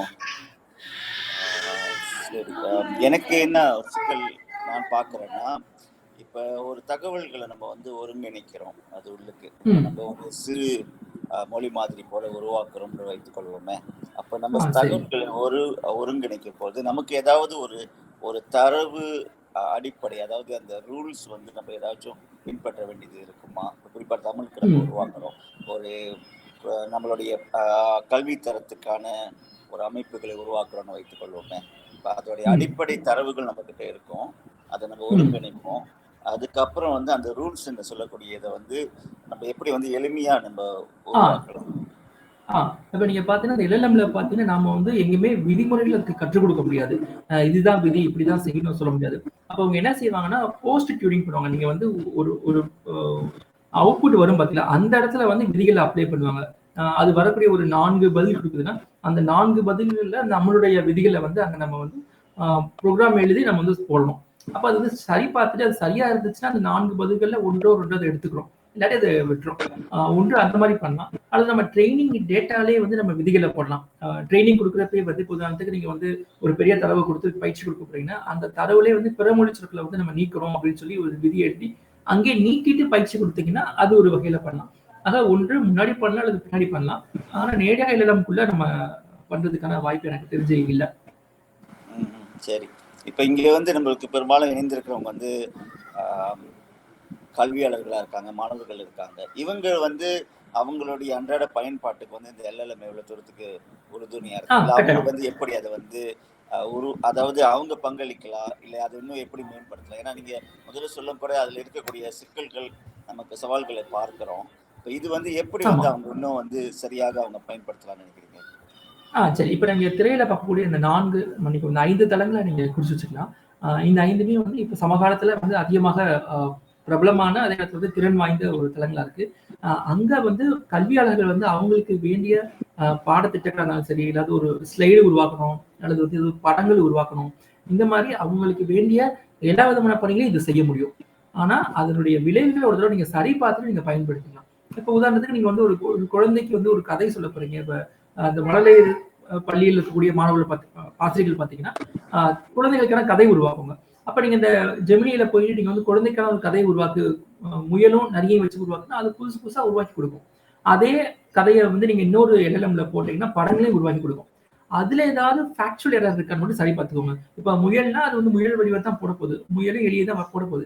ஆனா எங்கேயாவது தவறா இருக்கா, இல்ல எத்திக்கலா தப்பா இருக்குதா, அதை மட்டும் சரி பார்த்துட்டு நம்ம அந்த படங்களை அப்படியே பயன்படுத்திக்கலாம். அந்த மாதிரி உங்களுடைய பயிற்சிகளுக்கு நீங்க பயன்படுத்திக்கலாம். அல்லது தமிழாசிரியர்களுக்கு வந்து பொதுவா ஒரு சவால் என்ன இருக்குன்னா, எனக்கு வந்து நிரலாக்கம் தெரியாது, எனக்கு வந்து ஒரு கோடிங் தெரியாது அப்படின்னு நினைப்பாங்க. அந்த ஒரு பெரிய தடையை வந்து இந்த மாதிரியான கருவிகள் உடைக்குதுன்னு நான் பாக்குறேன். ஏன்னா நீங்க வந்து நிரலாக்கமே தெரியாட்டி இருந்தா கூட அடிப்படையான விஷயங்கள் தெரிஞ்சா மட்டும் போதும். நீங்க இதுல இருந்து நீங்க நிரல்களை உருவாக்க முடியும். நீங்க ஒரு இணையதளத்தை உருவாக்கணும்னா அதுக்கான நிரல்களை முழுக்க இது உருவாக்கி கொடுக்கும். அந்த அடிப்படையா அதை எப்படி போடணும், எப்படி எங்க போய் அதை ஹோஸ்ட் பண்ணணும் மட்டும் நீங்க தெரிஞ்சுக்கிட்டா போதும். அப்போ வந்து ஒரு பெரிய தொழில்நுட்ப சிக்கலை, சவாலை வந்து இது தீர்க்குது. இன்னும் சொல்ல போனா சில இடங்கள்ல வந்து உங்களுக்கு ஒரு எரர் வரும். நீங்க ஏதோ ஒரு இணையதளத்துல எங்கேயோ போய் எரர் வந்திருக்கும். அந்த எரர் என்ன அப்படின்னு சொல்லி நீங்க எடுத்து போட்டா கூட அந்த எரருக்கான தீர்வு அது சொல்லும். இப்ப நீங்க ஒரு இணையதளத்தை திறக்கிறீங்க, திடீர்னு வந்து 405 எரர் அப்படின்னு போட்டிருக்கும். நீங்க அந்த 405 என்ன நீங்க கூகுள்ல போட்டீங்கன்னா ஏதாவது ஒரு பக்கத்தை தான் காட்டும். ஆனா இதுல போட்டீங்கன்னா அந்த 405 நீங்க எப்படி கையாளலாம், அப்ப நீங்க வந்து இணையதளத்தை இப்படி நீங்க திறக்கலாம், அல்லது இப்படி நீங்க மாற்றுங்க அப்படின்னு சொல்லி ஒரு வழிகாட்டுதல் தான் அது கொடுக்கும். ஆனா இந்த மாதிரி பல விதங்கள்ல அது வந்து பயனளிக்கும். ஒன்று நீங்க கட்டுரைகளையோ அல்லது வந்து படங்களையோ காணொலிகளையோ நீங்க உருவாக்கிக்கலாம். உங்களுக்கான ஸ்லைட்ஸ் எல்லாம் நீங்க உருவாக்கி இணையதளங்களை உருவாக்கலாம். இந்த மாதிரி உங்க பயிற்சிக்கு என்னென்ன தேவையோ அனைத்தையும் இதுல உருவாக்க முடியும். சரி, அதை நீங்க புரிஞ்சுக்கணும். உருவானவற்றில ஒரு தடவை சரி பார்த்துட்டு நீங்க பயன்படுத்துங்க. தமிழர் சார்ந்த விஷயங்கள் அல்லது வந்து உங்க பகுதி சார்ந்த விஷயங்கள் அதுல இல்லாம இருக்கும். இப்போ உதாரணத்துக்கு இப்ப நான் வந்து ஒரு முயற்சி பண்றப்ப வந்து இப்ப வள்ளுவர வரைவோம் அப்படின்னு முயற்சி பண்றப்ப வந்து ஒரு சரியான வள்ளுவர் படம் அதால உருவாக்க முடியல. ஏன்னா தமிழர் சார்ந்த தரவுகள வந்து குடுத்து பயிற்சி எடுக்கலாம். ஆனா வந்து நீங்க வள்ளுவர வந்து நீங்க டிஸ்கிரைப் பண்ணீங்கன்னா, கருப்பு நிறத்துல வந்து தலைமுடி இருக்கணும், வெள்ளை நிற ஆடை போட்டிருக்கணும், இந்த மாரி வேறமா இருக்கணும் அப்படின்னு சொல்லி டிஸ்கிரைப் பண்ணி நீங்க வள்ளுவர எடுக்கலாமே தவிர, வள்ளுவர்ன்னு குடுத்து வள்ளுவர் படத்த எடுக்க முடியாது. அந்த அந்த எப்படி அத பயன்படுத்தணும் அப்படின்னு மட்டும் நீங்க தெரிஞ்சுக்கிட்டா போதும். இதெல்லாம் நீங்க பயனளிக்கலாம். இன்னைக்கு உரையில பார்த்தீங்கன்னா, சவால்கள் சொல்றதுக்கு காரணம் என்னன்னா, இங்கேல்லாம் வந்து நம்ம கவனமா இருக்கலாம் அப்படின்ற நோக்கத்துக்காக தான் நம்ம சவால பத்தி பேசுறோம். மத்தபடிக்கு ஆசிரியர்கள் வந்து தாராளமாக வந்து பல வழிகள் அத பயன்படுத்திக்கலாம். சரி சரி. சரி, வேற கேள்விகள் இருக்கா? யாராச்சும் கேள்வி கேட்கறதா இருந்தா யாராச்சும் ஒருத்தவங்களாச்சும் கேள்வி கேட்டா சிறப்பா இருக்கும்னு நினைக்கிறேன். யாரோ would like to participate பண்ணிருக்காங்க. கேளுங்க ஐயா. விஜய் அவர் கை வைத்திருக்காரு. வணக்கம். ஒரு சிறப்பான ஒரு விளக்கம் கொடுத்தீங்க. இது எல்எல்எம் பத்தி ஒரு எளிமையான ஒரு விளக்கம். சரி, என்னோட கேள்வி என்னன்னா, நான் வந்துட்டு இந்த செயற்கை நுண்ணறிவை பயன்படுத்தி சில செயலிகளை உருவாக்கிட்டு இருக்கேன். எனக்கு வந்து என்ன தெரியணும் அப்படின்னா, இப்ப நம்ம அதுல வந்து நம்ம இந்த செயற்கை நுண்ணறிவை பயன்படுத்துறோம். உதாரணத்துக்கு அதோட ஏபிஐ நம்ம பயன்படுத்துறோம் அப்படின்னா, பொதுவாக நம்ம வந்து தமிழுக்கு வந்து கிளவுட் தான் கொஞ்சம், அதுவும் இப்போ கிளவுட் 3.7 வந்து இன்னும் கொஞ்சம் நல்லா இருக்குது. ஓகே, இந்த ஏபிஐயை வந்துட்டு நம்ம கிளவுட்லேருந்து நம்ம டைரெக்டாக நம்ம யூஸ் பண்ணாமல் வேற எங்கேயாச்சும் இன்னும் மலிவாக கிடைக்கிற மாதிரி வாய்ப்புகள் இருக்கா? ஏன்னா டீப் சீக் வந்து மலிவாக இருக்குது அதோட டோக்கனு. டீப் சீக் வந்து தமிழுக்கு நம்ம பார்க்கும் பொழுது அது அந்த அளவுக்கு துல்லியமா சொல்லுதுன்னு சொல்ல முடியாது. அப்ப வேற எங்கேயாச்சும் இந்த ஏபிஐயை நம்ம வந்து கொஞ்சம் மலிவா பெறுவதற்கான வாய்ப்புகள் இருக்கா? எனக்கு வந்து இதுக்கு சரியான பதில் தெரியல. ஆனா சில இடங்கள்ல நான் பார்த்தது என்னன்னா, அந்த கிளாரா இருந்தாலும் சரி, டீப்சீக்கா இருந்தாலும் சரி, இவங்களுடைய எல்லா ஆக்சஸையும் சேர்த்து கிளஸ்டரா வந்து சில ஏபிஐஸ் வந்து வச்சிருக்காங்க. நீங்க அவங்க கிட்ட சப்ஸ்கிரைப் பண்ணீங்கன்னா, அவங்க மத்த எல்லாத்தோடையும் சேர்த்து குடுத்துருவாங்க. அந்த மாரி நீங்க தேடி பார்க்கலாம். அந்த மாரி சில ஏஐஸ் வந்து நான் பார்த்திருக்கேன். நீங்க ஒரு இடத்துல சப்ஸ்கிரைப் பண்ணீங்கன்னா, அவங்க எல்லா ஏபிஐஸையும் வந்து அவங்க மொத்தமா சந்தா எடுத்து, உங்களுக்கு அதுல இருந்து ஆக்சஸ் குடுப்பாங்க. அதுதான் எனக்கு தெரிஞ்சது. மத்தபடிக்கு வேறு வழிகள்ல இருக்கான்னு எனக்கு தெரியல. ஓகே, நன்றி நன்றி. அது முடிந்தால் வந்து அதை உங்களுக்கு தெரிஞ்ச ஏதாச்சும் ஒரு 2-3 அந்த அந்த டூல்ஸ் வந்து. சரி. என்னுடைய என்னுடைய மின்னஞ்சல நீங்க குறிச்சுக்கோங்க. நான் முன்னாடி தொடக்கத்திலே காட்டியிருந்தேன். neetilkavar@gmail.com. நீங்க எனக்கு ஒரு மின்னஞ்சல் பண்ணுங்க. நான் அந்த இணைப்புகள வந்து உங்களுக்கு அனுப்புறேன். ஓகே ஓகே, நிச்சயமாக நான் உங்களுக்கு மின்னஞ்சல் பண்றேன் நான். பண்ணுங்க. நான் அந்த தளங்களை அனுப்புறேன். அவரு கேட்டதுக்கு எனக்கு தெரிஞ்ச ஒரு சில பதில்கள் சொல்றேன். இந்த எம்சிபி சர்வர்ஸ்னு சொல்லிட்டு சில அமைப்புகள் இப்போ ஒன்றாக உருவாக்கி கொடுக்குறாங்க ஏஐ மூலியமா. அதுலேயும் சில ஏபிஐஸ்லாம் ப்ரொவைட் பண்ணுறாங்க. நீங்கள் அதை கூட நீங்கள் பார்க்கலாம். இப்போ கிடாப், கோ பைலட் இதெல்லாம் இருக்கு பாருங்க, கோ பைலட்லாம். அதில் இருக்கிற எம்சிபி சர்வர்ஸ்ன்னு சொல்லிட்டு ஒரு அமைப்பு முறையும் இருக்குது. அது உங்களுக்கு நீங்கள் அது கூட நீங்கள் பகிர்ந்து பார்க்கலாம். அது அனைத்து மாடல்களையும் பங்கு இருக்கும். நீங்கள் அதிகமாக அது தொகை கொடுக்க தேவையில்லை, கொஞ்சம் குறைவாக இருக்கும். அதை நீங்கள் பயன்படுத்தலாம். அது ரொம்ப தொடக்க காலத்துல தான் இருக்கு. தமிழ்ல வந்து சில அமைப்புகள் வந்து நம்ம மாறி மாறி தேட வேண்டியதா இருக்கு. குறிப்பா இப்ப ChatGPT இருக்கக்கூடிய OpenAI-யோட ஏபிஐ நீங்க பயன்படுத்துறீங்களா, அது சில அமைப்புகள் வந்து தமிழ்ல சரியா கொடுக்குது. ஆனா கிளவுட் தான் இப்போதைக்கு இருக்கிறதுலே வந்து சிறப்பா இருக்கு தமிழ் பொறுத்த வரைக்கும். டீப்சீக் கூட நீங்க அந்த R3 பயன்படுத்துனீங்கன்னா R1 ரீசனிங் 1 வந்து அதுவும் வந்து சிறப்பாக கொடுக்குது. தொடர்ச்சியா இது வரும்னு நினைக்கிறேன். ஏன்னா இப்போ டீப்சீக் வந்து உங்களுக்கு ஓப்பன் சோர்ஸ்லேயே அவங்க வழக்கியிருக்காங்க பார்க்க போனால். Okay okay. அதே மாதிரி வந்து வாய்ஸ் ஜெனரேஷனுக்கு வந்து நான் பொதுவாக 11 லேப்ஸ் பயன்படுத்துவேன். ஓகே, அதை தவிர்த்து தமிழ் மொழிக்கு ஒன்றும், ஏன்னா அது உருவாக்குற அந்த ஜெனரேஷன் வந்து அது நேச்சுரலாக இருக்கு. ஸோ அதை தவிர்த்து தமிழ் மொழிக்கு வேற ஏதாச்சும் ஏபிஐ இந்த வாய்ஸ் ஜெனரேஷனுக்கு இருந்துச்சுன்னா அதை பற்றி கொஞ்சம் பகிர்ந்துக்குங்க. நன்றி. கிடையாது. இப்போ 11 லேப்ஸ் தான் இருக்கிறதுல சிறப்பா இருக்கு. நீங்க அது போக மற்றது இருக்கா அப்படின்னு கேட்டீங்கன்னா, நீங்க இங்க போய் பார்க்கலாம். oss.neetilkavar.com போனீங்கன்னா, தமிழ் சாஃப்ட்வேர்ஸ்னு சொல்லி ஒரு பட்டியல் இருக்கும். இதுல எல்லா விதமான மென்பொருட்களும் இருக்கும். அதுல இப்ப நீங்க சொல்றக்கூடிய அந்த ஒலி உரை மாற்றியோ அல்லது உரை ஒலி மாற்றி போனீங்கன்னா, அதுல வெவ்வேறு நிறுவனங்களுடைய பட்டியல் இருக்கும். இப்போ உதாரணத்துக்கு இந்த வாய்ஸ் மேக்கர் .in சொல்றது வந்து இது கொஞ்சம் சிறப்பா இருக்கும். இதுல நீங்க வாய்ஸை வந்து நீங்க கான்ஃபிகர் பண்ணிக்கலாம். உங்களுக்கு எந்த மாதிரி வேணும்னு பண்ணலாம். அதே மாதிரி வந்து கூகுளுடைய இந்த டெக்ஸ்ட் டு ஸ்பீச் இருக்கு. இதனுடைய ஏபியும் இருக்கு. நீங்க கொஞ்சம் வந்து இலவசமாவும் நீங்க இதில் பயன்படுத்திக்கலாம். இதையே நீங்க முயற்சி பண்ணி பார்க்கலாம். அந்த தளத்துக்கு போனீங்கன்னா உங்களுக்கு ஒரு ஒரு அறிமுகம் கிடைக்கும் வெவ்வேறு செயலிகளை பற்றி. நீங்க அதை முயற்சி பண்ணி பாருங்க. ஓகே. கடைசியா இன்னொரு கேள்வி இருக்கு. என்னன்னா, இப்ப நான் அது வந்து வாசிப்பு தொடர்பான ஒரு செயலி தான் மேம்படுத்திட்டு இருக்கேன். ஓகே. அதுல வந்துட்டு நான் என்ன செய்றேன் அப்படின்னா வந்துட்டு, மாணவர்கள் வாசிப்பாங்க. அந்த வாசிப்பு வந்து அந்த செயற்கை நுண்ணறிவே அத ஆ ஒரு மதிப்பீடு செய்யும். சரி பார்க்கணும். அவங்களுடைய உச்சரிப்பு எப்படி இருக்கு அந்த மாதிரின்னு சொல்லிட்டு. இப்ப அதுக்கு நான் எத பயன்படுத்துறேன்னா, மைக்ரோசாஃப்ட் எஸ்ஸோர் பயன்படுத்துறேன். ஸோ அதோட அதுல ஏன்னா அதுல வந்து ப்ரொனன்சியேஷன் அசஸ்மெண்ட் சொல்லிட்டு தனியா ஒரு ஏபிஐ இருக்குது. தனியா ஒரு ஒரு ஒரு பிரத்யேகமா உருவாக்கப்பட்ட ஒரு ஏபிஐ இருக்கு. ஓகே. அதுக்கு ஏதாச்சும் உங்களுக்கு தெரிஞ்சது இந்த உச்சரிப்பு தொடர்பான ஏன்னா அது வந்துட்டு எத பயன்படுத்தும், எந்த டெக்னாலஜி பயன்படுத்துனா வந்து ஸ்பீச் டு டெக்ஸ்ட் தான் பயன்படுத்துது. ஸோ முதல்ல அது வந்து டெக்ஸ்ட்டா மாத்தி, பிறகு வந்துட்டு நம்ம ஒரு ரெஃபரன்ஸ் ஒரு டெக்ஸ்ட் குடுத்துருப்போம். அந்த டெக்ஸ்ட்டோட வந்துட்டு ஒரு ஒப்பீடு செஞ்சு, அதுலேருந்து அவங்க உச்சரிப்பு எப்படி இருக்கு, அவங்களுடைய இது ஆ ஆ மற்ற கூறுகள்லாம் பார்த்து அது வந்து ஒரு மதிப்பீடு குடுக்குது. இப்ப அதுல வந்துட்டு ஓகே ஆங்கிலம் பார்க்கும்பொழுது அதோடைய ஏன்னா ஆங்கிலம்க்கு நம்மளுக்கு தெரியும் அதோட ட்ரெய்னிங் டேட்டா வந்து அதிகமா இருக்கும். ஸோ அது ரொம்ப துல்லியமா இருக்கும் அப்படின்னு. ஆனா தமிழ் மொழிக்கு வந்துட்டு அந்த அளவுக்கு துல்லியமா இல்ல. அந்த மாதிரி ஏதாச்சும் உங்களுக்கு தெரிஞ்சாலும் சொல்லுங்க. அத நான் என்னுடைய செயலியில அத நான் ஒருங்கிணைக்கிறதுக்கு உறுதுணையா இருக்கேன். சரி. அதான் எனக்கு தெரிஞ்சு அப்படி எதுவும் தனி செயலிகள் கிடையாது. இவங்க தான் இந்த மைக்ரோசாஃப்ட்டோ, கூகுளோ அல்லது வந்து இவங்க தான் அந்த மாதிரி வசதிகளை கொடுக்க முடியும். இதுதான் ஓகே. நீங்க நான் உங்களுக்கு பயன்படுத்தலாம். மின்னஞ்சல் செய்றேன். அப்படி உங்களுக்கு ஏதாச்சும் இருந்துச்சுன்னா நீங்க எனக்கு சரி. பகிருங்க. நன்றி. நல்லது. நன்றி. ரொம்ப நன்றி. நல்ல கேள்வி.